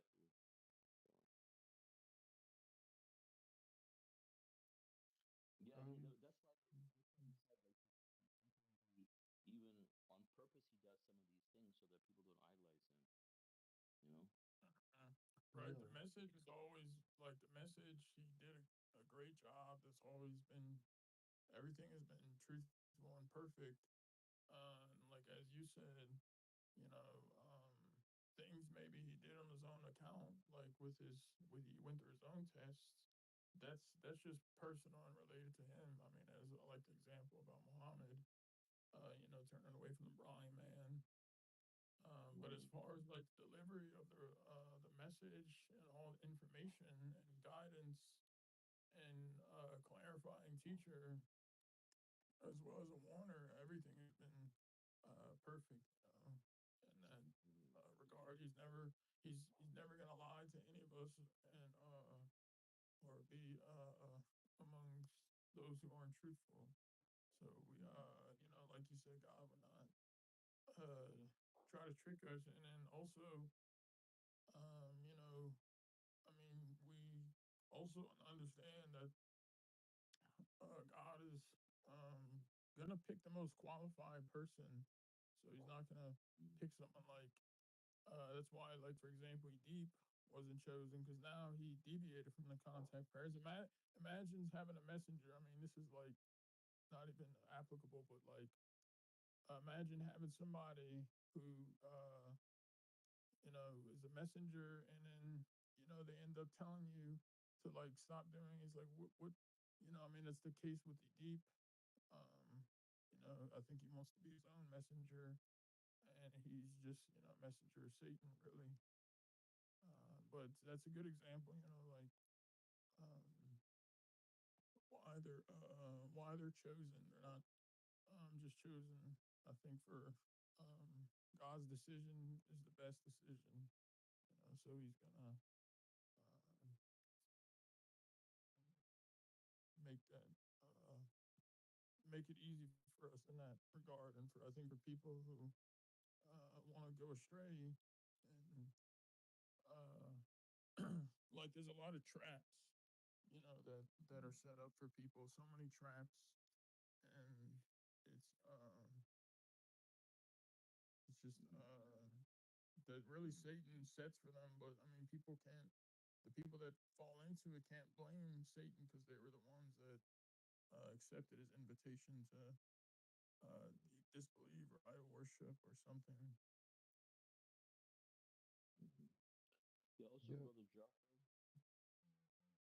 question, but go ahead. Your mic is sometimes muffled, brother. Oh, my microphone. No, brother Suleiman. Oh, Uh, really?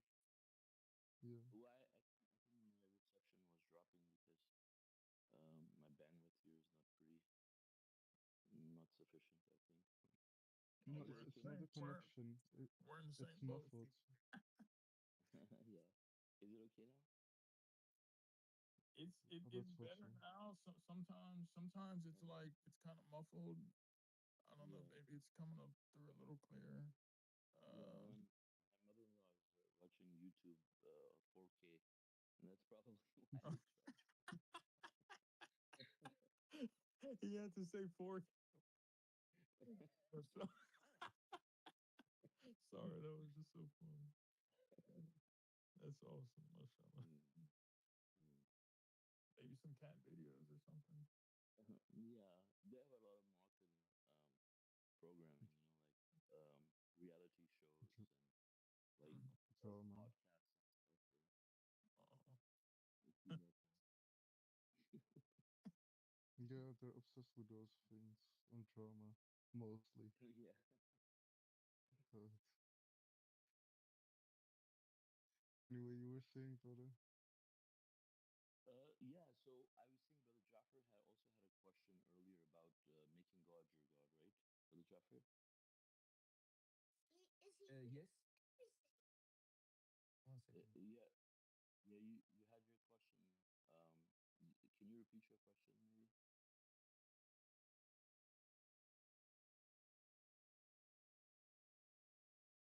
After you're Yeah. done eating dessert? No, no, no. Eating? No, it's already finished. Yeah. Um. Yeah. It was the first question. Basically, it was about um, in the verse where it says, "If after this, if you ever fall into idol worship, then everything will be wiped out. Everything that you have done, the good deeds, etc." Right. So Mm-hmm. the question is like, even as submitters, it is possible that someone, when you look at 1 week, that person maybe was too busy with work or with his kids or anything else, with and had other priorities. And when you have other priorities, and we learn from the message of the covenant that when you then that means you're idolizing that, right? Because Mm-hmm. if you don't put God first, then you're doing you're Mm-hmm. idolizing it. So you Mm-hmm. go into idol worship, basically. So does this mean that when you as a submitter make that mistake, Mm-hmm. and then all the things that you have done are wiped out, or is it like something else in the sense of that you don't believe that God is Mm-hmm. doing everything? You like, you understand me? Like, Yeah, so it's like um, you're saying that, let's say, one day someone was thinking more about their work and less about God. So God wasn't your God, let's say on Wednesday or Tuesday, yes, right? And yes. then are you saying that, does that mean you're going to hell? No, no, Because no. Does that mean that all the deeds that you have done are being wiped out? The good things that you have done. yeah, which translates to you going to hell. Oh, okay. No, yeah, but no, but that's you, a you're, that's a good but you're not. that's a good Okay, question. but I you're not dead understand yet. exactly what you're. Yeah, You're not I dead understand yet, what you're so saying. you okay. Yes, yes. So, but you are not dead Uh-huh. yet, so you still have time to Right. repent or like to gain, to Hmm. grow your soul again. Maybe like you still have that. Yeah. Yeah, so the thing is, like, anything that occupies your mind most of your day is your God, right? So if Mm-hmm. God is not your God today, you're most likely gonna. We know that we're supposed to make God our God, right? Like as submitters, The we know majority, that. yeah, that's So right. right. So you're knowingly making that choice to not make your God your God. You have other priorities. So Mm-hmm. Messenger talks about how, for example, like you can't have like any negative items on your record, right? If you are a submitter, you did something by ignorance, it's automatically wiped out. As soon as you realize or you repent, right? Like the case with the messenger, with Solomon, right, prophet. Uh, so he repented right away, and even to nullify Satan's claim, he got rid of the horses.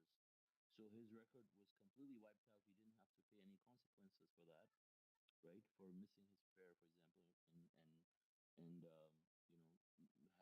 his horses being his idol, for example, in this case. Mm-hmm. So um, so either that, or let's say if he didn't do that, and if he continued that way, he would probably have some consequences, which in return would also wipe his record. Because he would pay with some consequences, like pay with, a traffic ticket, for example. Just, of course, he didn't have traffic tickets back then, and he was a king. But in our example, for example, if you did something like that, you could get a traffic ticket. You could get some other fine, for example. You could get sick, etc. By which you will eventually pay for that, right? Until Mm-hmm. you realize that you can't do it anymore, and then you'll stop and reform, right, and get better. But let's say if someone continues to do that throughout their life, right, Yeah, that person they're becomes going an to idol worshiper all the time. Yeah. yeah, yeah. Yeah, that That I person is understand. not. That, yeah. But Yeah, these brother. others So will that obviously makes pay sense. for it. They Hmm. pay for it, and the price in this world as submitters who are doing that. Let's say if I did it 2 days, I'll pay for those 2 days. You know, Right.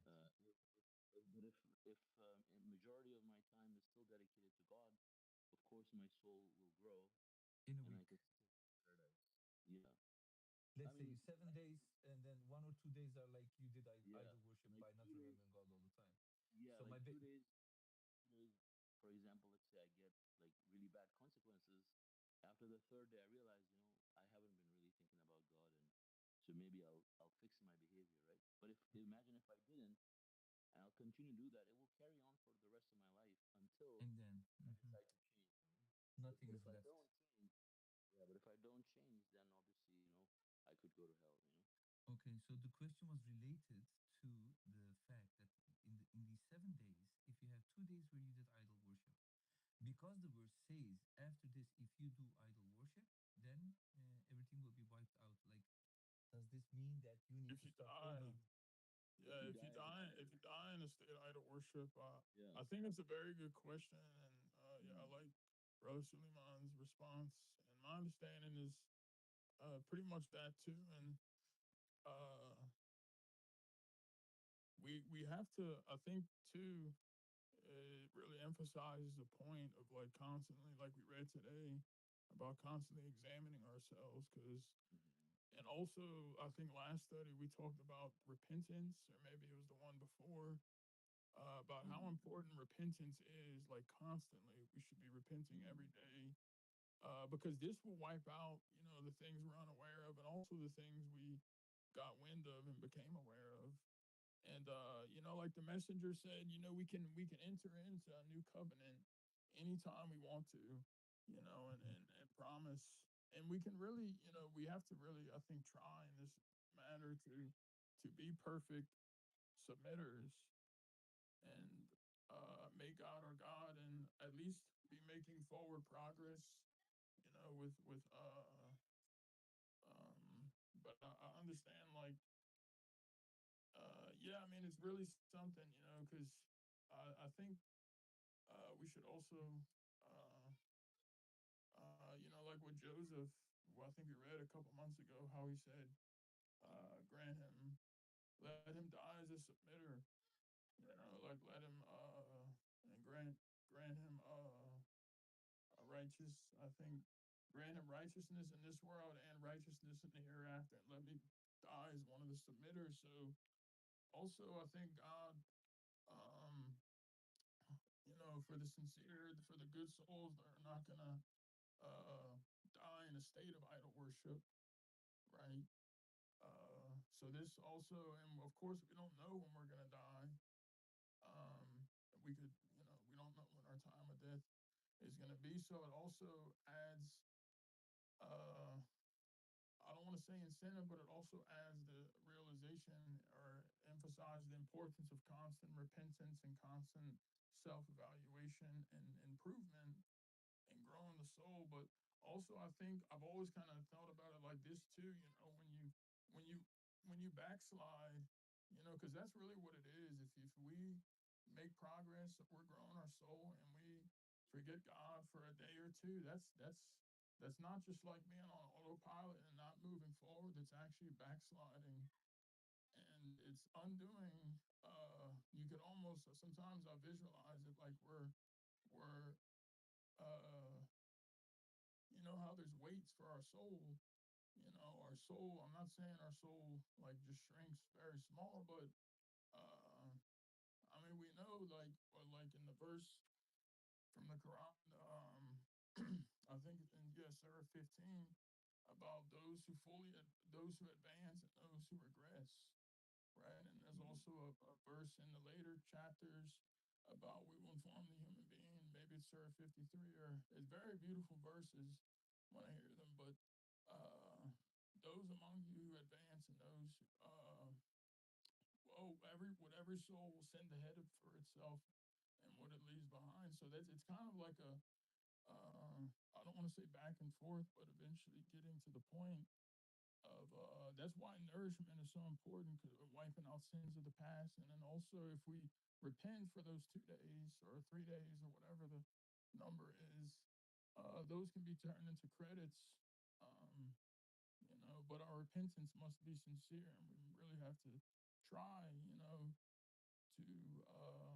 to make God our God and not just offer lip service, you know.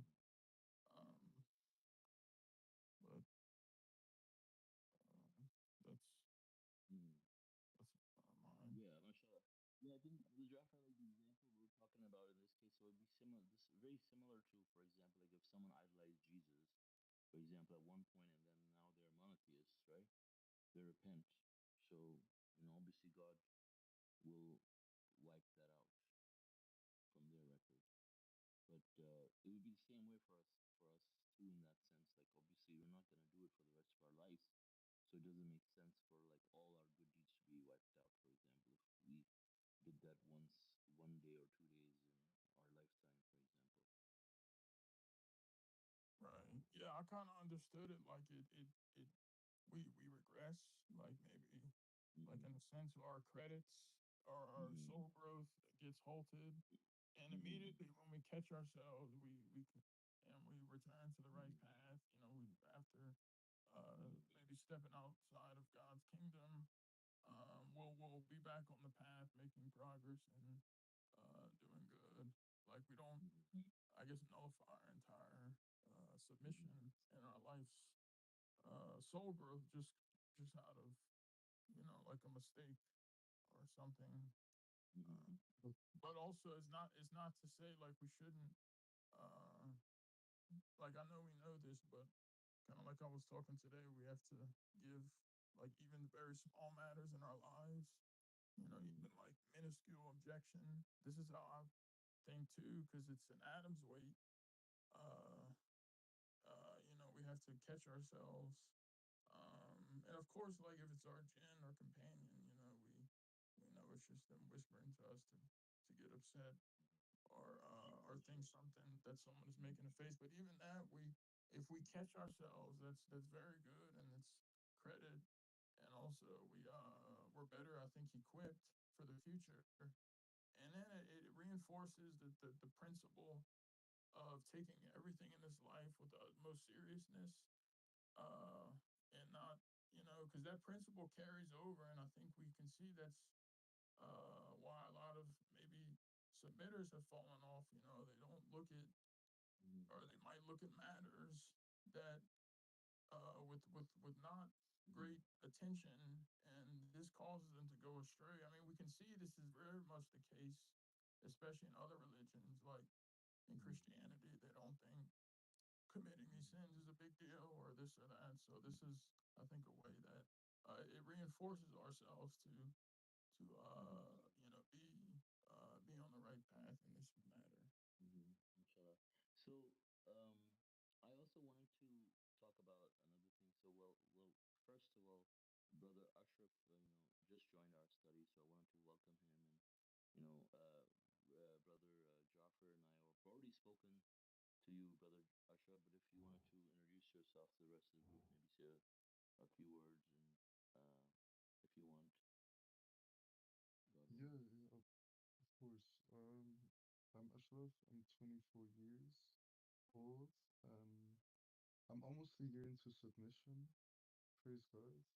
MashaAllah. And I'm learning more day by day, and I'm pretty most of the time occupied with learning about the religion, and I studied law.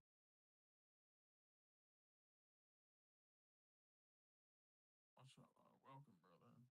Glad to have MashaAllah. you. Welcome. Yeah.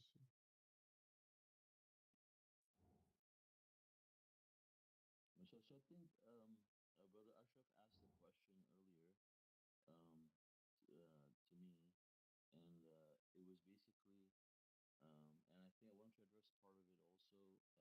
Maybe I'm not sure if you're aware of it, but like uh, this person on Discord has been saying a lot of, has been doing a lot of backbiting and stuff behind where we don't really have a chance to defend ourselves. I mean, we don't even care to uh, participate in those discussions. So yeah, so but his primary goal is so that we join him and he has debates and he has some kind of audience, for which is the reason why he has these types of people, like rabbis and fake messengers, etc., come in. So, because he says he uses them as props or whatnot. So we don't want to be his props, also. But at the same time, I wanted to address some of these things because I think that when you have people that are spreading, I mean, I don't care about what he says about me at least, but I do care about what he says about other believers as a submitter. It is, trying to damage them. But I think what I care about the most is that, if they're saying things about submission that are wrong, or things about submission that are innovations, right? I think those are really important to be addressed. And I think one of them I've had recently heard was that I'm not sure, I'm not sure Ashraf, if Brother Ashraf, if he said the same to you too, or if you're aware of it. But I think it definitely is worth mentioning that he and Peter, like, they're saying that we are doing the afternoon prayer at the wrong times. And it's important to mention here that basically they are the ones who have innovated this new time calculation that has never been done before, even by the messenger, or anybody else, not even Shias or Sunnis or anybody else. Like, the messenger is talking about the afternoon prayer. And he talks about the middle prayer, referring to the afternoon prayer. Now, now if you look at but that middle changes for different people based on the shape of the Earth, and also based on the rotation of the Earth, around the axis, right? Way, like, for some places it may be closer to that time, but for other places it would be different. Like, at least by 15 or 20 minutes it was last time I checked, for some of the locations that I looked at. So they're basically just to promote whatever apps that are there, whatever. I don't know what his goal or motives are, but the idea that they have created an innovation, I find it unsettling. They have created innovation, a time they have invented, that neither Shias nor Sunnis, like, no Hanafi, whatever, all these subsects, nobody is doing that. Like, Shias and Sunnis, for example, they have their own, prayer timings, but even they agree that they're supposed to pray at afternoon prayer. Like, this is the way you do it, and also on top of that, I have, and Naveed may have also looked at it, or and Peter, because in San Jose, for example, there was calendar, the prayer calendar from Masjid Tucson, that had the prayer times printed by the Messenger of the Covenant for the whole year. And I saw that because I was working on the submission app at the time, making sure that there's all these different calculation methods that all these other apps provide. And so I wanted to make sure that we're providing it at the right time. So I personally looked at and compared the timings of all the prayers with the calendar for Tucson to make sure that our prayer calculation methods were correct.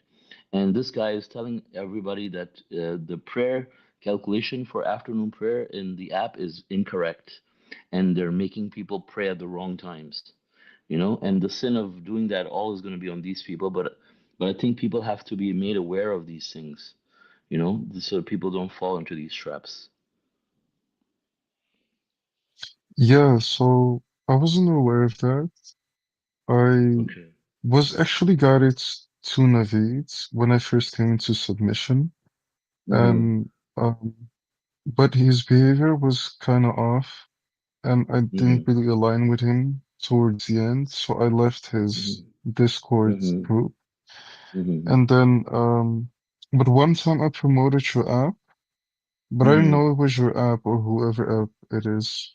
Mm-hmm. And then he said that isn't that our app that we're using. So, Yeah, and he said it's from certain hypocrites. I was Uh-huh. promoting it to a potential new submitter. He said Uh-huh. that's the app of the hypocrites. Uh-huh. Yeah, Interesting. Yeah. And you know what they did basically? They had the different name for their app. It was called Quran Talk or something. yeah. And then they changed the name of the app to confuse the people, like our app is called Submission, the only religion acceptable to God, and then they changed it also to Submission something, right, the God's true religion or something. And with Mhm, the icon also looks very similar now, with Allah on it, to confuse people, right? Like people could be sued for that, right? Like if imagine if one company makes an app and then another company makes an app and changes their app name to the same name, right? And tries to use a similar logo with a small change in, that's very noticeable to trick the people into downloading that app, like that is even against the law. Like I could sue him for that, not that I'm planning to, but I could, like mhm. but Copyrights. that's what they did, so that's but yeah, the part that bothers me more is the wrong timings for the salat, and then they're telling people on top of it, they're telling people that no, these guys are doing the wrong way, and they have the wrong prayer times, Mhm. yeah. Ironically enough, I was always using your app Hmm. instead of Okay. their theirs. Hmm. Hmm. Right. And I Yes, think those those. and I think the other thing also, I think I touched over about what they're saying about circumcision, is they're Mm, telling people that they don't believe it's part of the religion, but then they have articles up on their website that says, it was something that God gave to Abraham, and they stand by every word of it. So but but they're doing it in a very tricky way. Like people who come to them and say, "No, we don't believe it's part of religion," they say, "Yeah, yeah, we don't think it's part of religion," to make them think that they align with them, you know. But then you find out that okay, they publish these articles. It's been like over a year now. Many people have already like brought that to their attention. I personally also did it, and they said, no, yeah, but that part is all true. We believe in all that. But they put it in a way that it looks like they're agreeing with other people, like the way they say, oh, like we don't believe in circumcision. But then you go and read the articles, it's like, what is that? yeah. Um, Yeah, but just there's some other. FYI, I just got the audio on YouTube. It wasn't working before, so um, yeah, unfortunately, all the discussion we had after the study up until I Uh-huh. think halfway through your explanation of the afternoon, the wrong Uh-huh. time, the afternoon prayer wasn't recorded. I don't like when this Oh. happens, because there's a lot of Hmm. important information. It's Hmm. Well, but but that's God, why. uh, No, it's fine. I mean, that's why I guess it's important for people to join the study rather than listen to it on YouTube. yeah.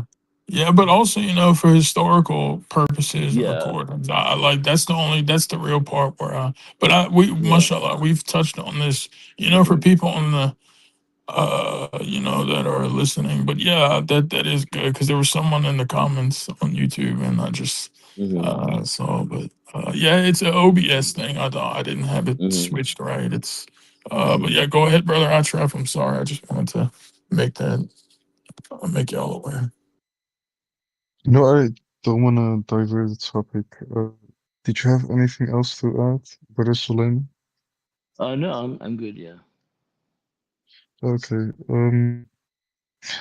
Because Naveed learned me a lot of things, but what goes against submission, apparently, one of those things were the Arab curse. Do you, brothers and sisters, believe in the Arab curse? The Arab curse. You're talking Yeah. about the Arabs being dismissed from God's grace, right? Yeah, basically all Arabs, some Mm-hmm. offsprings, Mm-hmm. are cursed. Yeah. Right, right. But you're not like 100% Arab, right? You said. I'm not on speaking terms with my father anymore, so Uh-huh. I Well, no, can't really ask him. but you said Yeah. like there is some other ethnicity also that is mixed into your your lineage, anyways, right? So you're not like 100% like Arab all the way in that sense, right? I'm not sure, so I can verify. No, because you said you're part Moroccan or something, so that's why I'm asking. No, no, as in my parents, my great grandfather, he came from Saudi, but he immigrated in Morocco. Oh, so That's how. okay. Yeah. Okay. Yeah, so okay, so yeah, so then that means that you have a lot of mixed blood probably because if your great grandfather came from Saudi Arabia and then they settled in Morocco, then obviously there are marriages happening during that time, right? So they probably married people in Morocco, and so like you're not like 100% Arab anymore that you would consider yourself, in that sense. So it's not Yeah. referring to you per se, but it's referring to the Arabs who are like, fully Arabs who are living in the Arabian Peninsula and not even people like one could even be living in the Arab countries. Like, there's submitters living in Saudi Arabia and they have kids living in Saudi Arabia, but they're not Arabs, right? And if they ever got married to someone who was Arab, let's say, and they have children, those children will not be 100% Arabs, right? So, but the messengers of the covenant was talking about the Arabs who live in the Arabian Peninsula who are like fully Arabs, right? That Yeah. saying that obviously those people are dismissed from God's grace, and you see none of those people coming into submission, which is a fact, right? You don't see Arabs accepting submission. You see people from all countries, which was true back then and it's true right now. You don't see anybody accepting submission from any of these Middle Eastern countries. I have seen some people in the past who came from other backgrounds, for example, like Palestinian and stuff, and they reverted. I know actually one person from Jordan, he's no longer a submitter. I know another person from Palestine, he's no longer a submitter, and like a few other people that came from one of these countries, they don't stick around for long. And Mm. and so, like the messenger said that, yeah, I mean, he wrote submitter's perspective about it also, and he talked about like what the Arabian Peninsula is like, south of Turkey, west of Iran, south of Iran, west of Egypt, I mean, east of Egypt. So that whole portion, the peninsula, he says, these people are dismissed from God's grace because they have completely turned their back on the Quran, like the message. They're following pure idol worship. So, and these people are at a point of no return. Like when the message came, they spent money to try to stop the message. Right? They bought all the Qurans and they burnt them. With the books on the mathematical miracle, I mean, and they burnt them. And they were. I just came across this video Brother Salim had shared with me when I was in Turkey, and this is an interview on one of the Arabic radio stations, I think. It was just done 10 days before he was murdered, I believe, and so um, I mean, that's what the kind of people we're talking about, right? So that part is correct because these people are not believing. They have the Quran, they know the verses by heart and stuff, and they have no intention. As the Quran says, they're the worst in their hypocrisy. And but the Quran does talk about, for example, the good Arabs, the righteous Arabs, but we know that that is not true anymore because now they're dismissed. Because this was before when the message was coming and then Muhammad and stuff, right? But at this point now they're dismissed. And the messenger says they're dismissed. The message has been taken away from them, right? It's been moved to the most important community was Saudi Arabia. Now it's the United States of America, and the Arabs no longer are carrying the torch of submission. It's people in other places, from other nations, right? The messenger also was not, Arab; he was Egyptian, So Egyptian American, right? So I mean that part is correct, you know. Okay, so but aren't there any exemptions within those Arabs or I have yet to find anybody. Like I said, you know, there's nobody I know. I mean, I've been a Mhm. submitter for over 20 years, and I don't know anybody who's an Arab and still a submitter or is a submitter. Like, people have left submission that say they were submitters. I think there was one or two people on Discord, you know, new people that say he was Arab.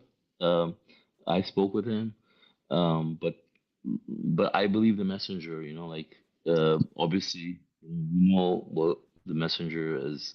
Not speaking from personal opinion, we discussed that earlier, right? So he says, and this is why the smoke is happening, by the way. Which I don't know if you're how much information you have, but about the Apophis. You know, there is an asteroid that has been discovered in some time ago, and the Arabs are going to get wiped out after that. Yeah, yeah, I'm familiar with the Dukhan. Apophis, uh, Yeah, the how smoke. long will yeah, how long will it take What's that? to how long will it take for the world to recover? A couple of months A few or months, yeah. A few months.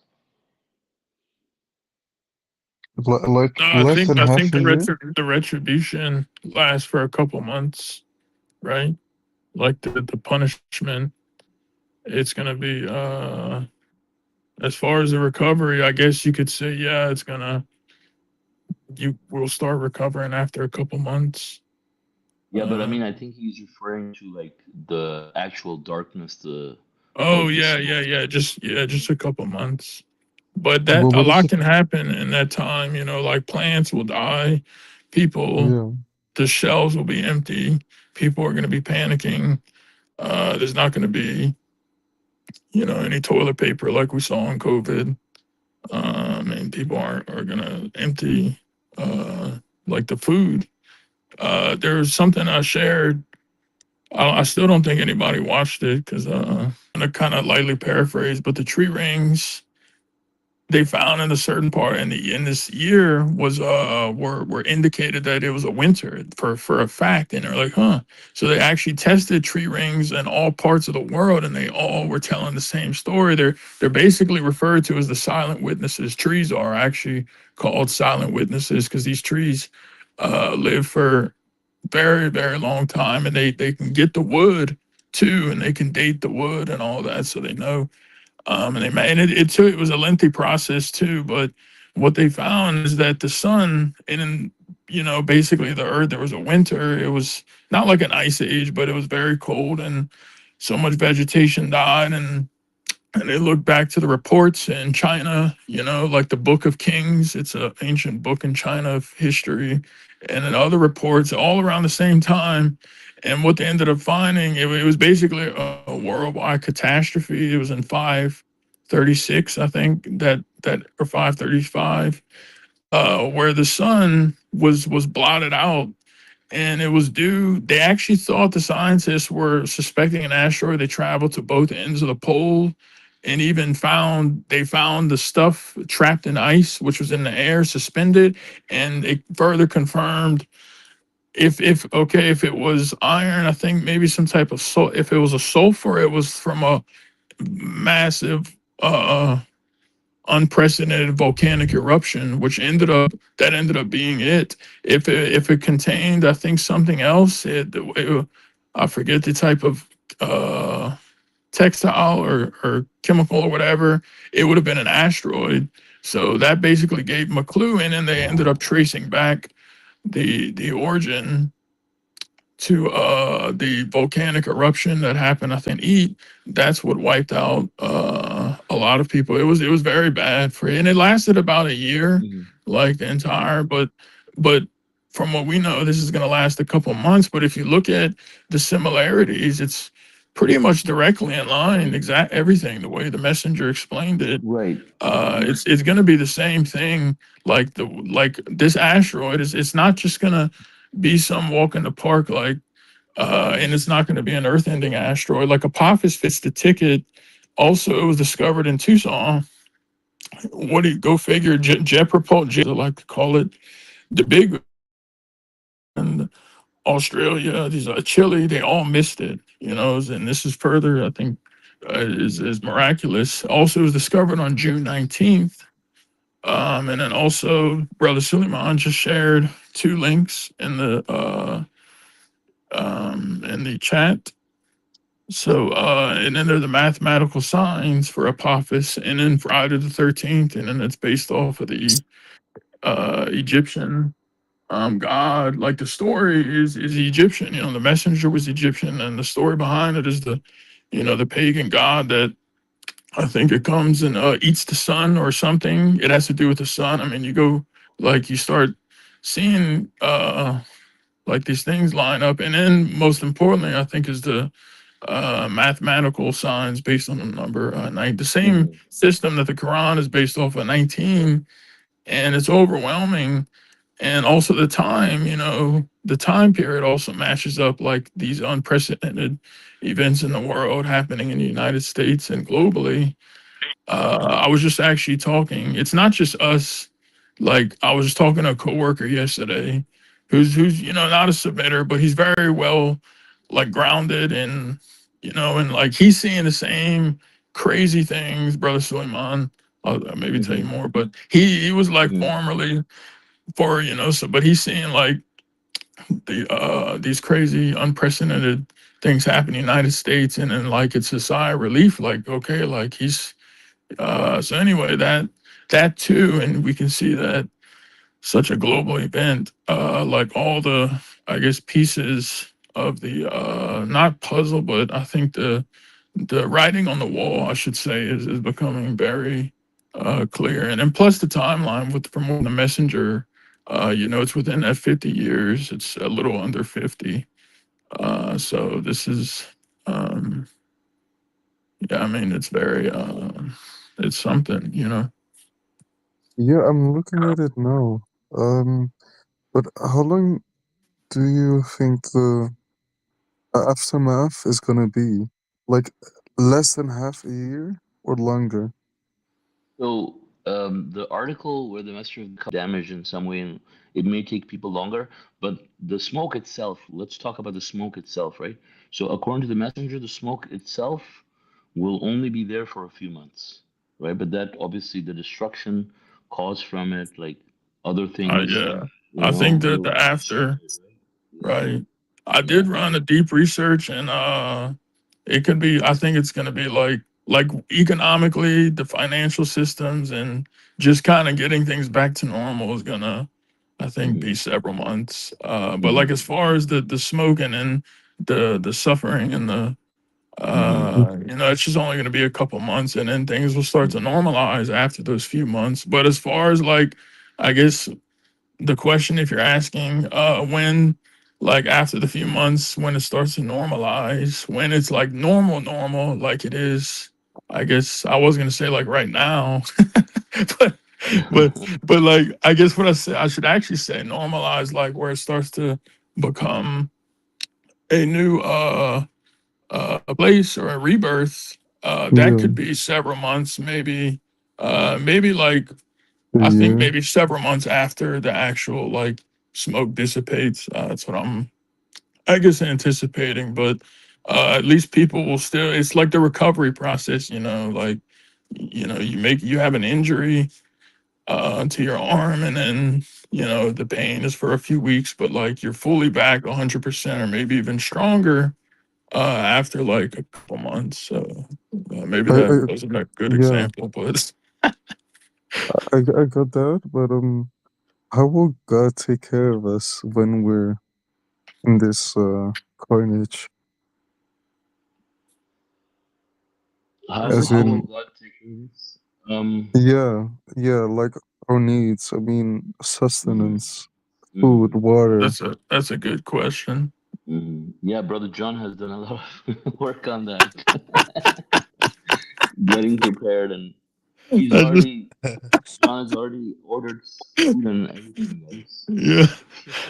I have like 12 buckets of space. Yeah.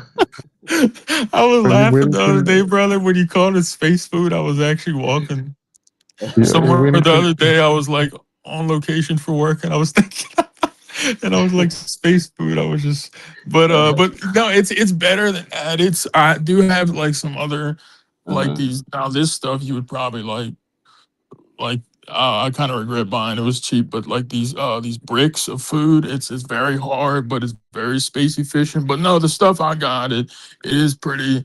It's 45 days supply, and it's got varieties, and it Hmm. kind of it's more like space efficient. Um, Uh-huh. and it yeah it has preservatives, but as far as like a pure survival like surviving and getting your You should try it macronutrients to and see if it stuff. gives you diarrhea or Yeah. not. No, this is it's a pretty highly rated one.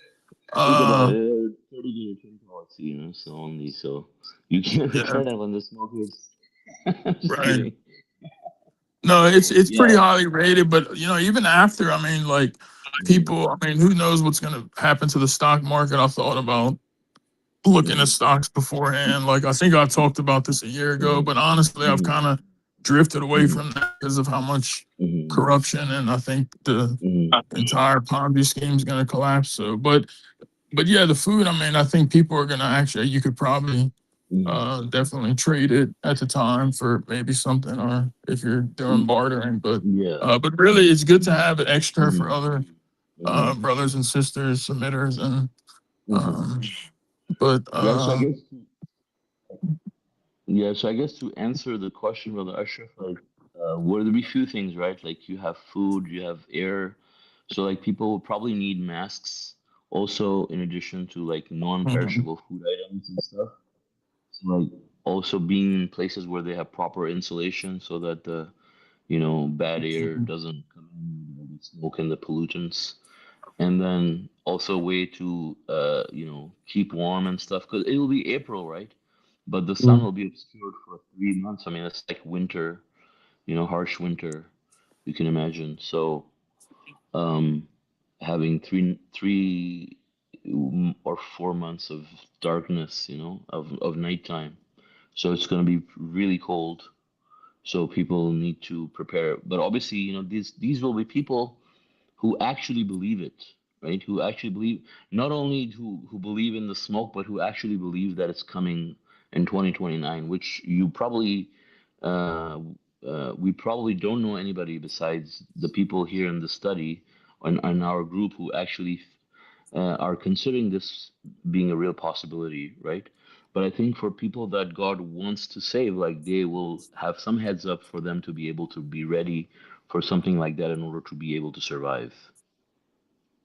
Yeah, I mean, I think I'm gonna be in Thailand then. I'd rather be stuck on Thailand than in Europe, to be honest. yeah, Since God is gonna provide for me anyway. Hmm. God willing. God willing. Hmm. Yeah, I also got some mylar. I got I got a lot of like other tools and um like outdoor like plans for totes for stuff like a diesel generator and just in case, solar. Well, it's Hmm. probably not going to be solar, but yeah, for the winter, I mean, who knows? Like we could see freezes and stuff, like we just saw out here. I mean, it could easily get below freezing, and without electricity, But yeah, I do have like a lot of Hmm. like other stuff I got, like these nice sleeping bags and stuff. So even if you were like in the Arctic or on top of a mountain, this is the Hmm. same type of stuff, like these Mylar blankets that they're actually like space blankets, the same that Hmm. people use to keep warm. Yeah. uh, but yeah, I used yeah, Why don't we mashallah. just get a spaceship and just go? We have everything else: the food, we get the blankets. Yeah,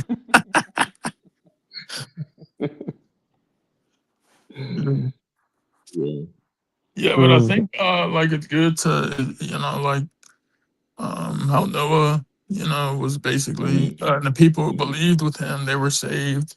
Because it does make a lot of sense. I mean, if something like if this happened out of nowhere and none of us knew, I mean, like we what maybe each one of us has like a 4-day food supply. I don't know, maybe give or take a couple days or weeks, but like Mm-hmm. realistically, water and food supply. I Mm-hmm. mean, would immediately we would be in deep, deep trouble. I mean, even if it was only a couple weeks long, I mean, people would start starving and becoming Mm-hmm. dehydrated. The water system would be off. There's no turbines and generator. I mean, it's going to be complete uh, chaos. And Mm-hmm. I mean, obviously, like the government, I think could might step in, but they're also going to be because they do need to try to keep infrastructure available. But the thing is, like we know, this is what the people will be imploring.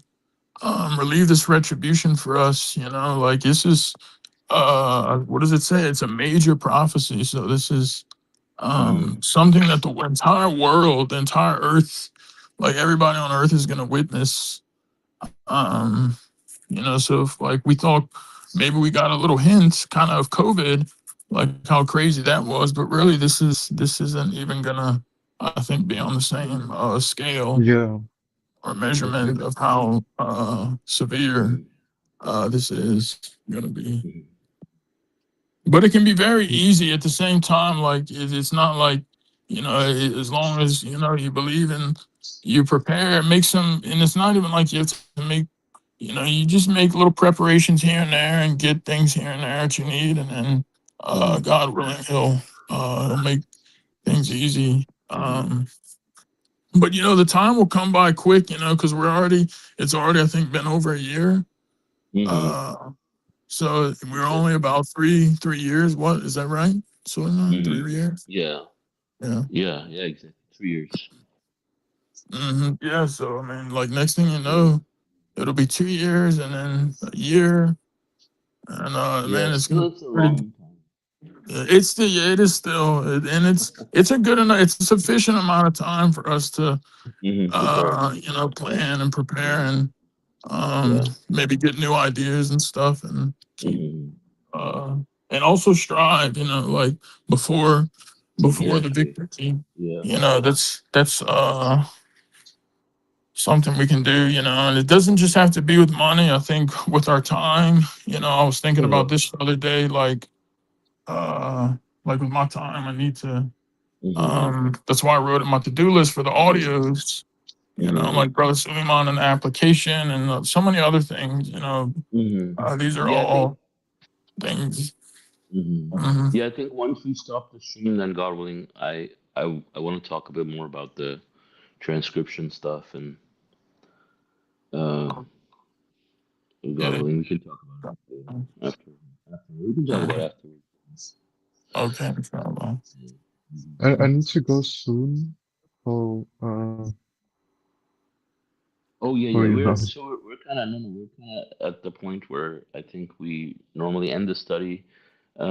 Usually, so like I think today it's been what almost 3 hours.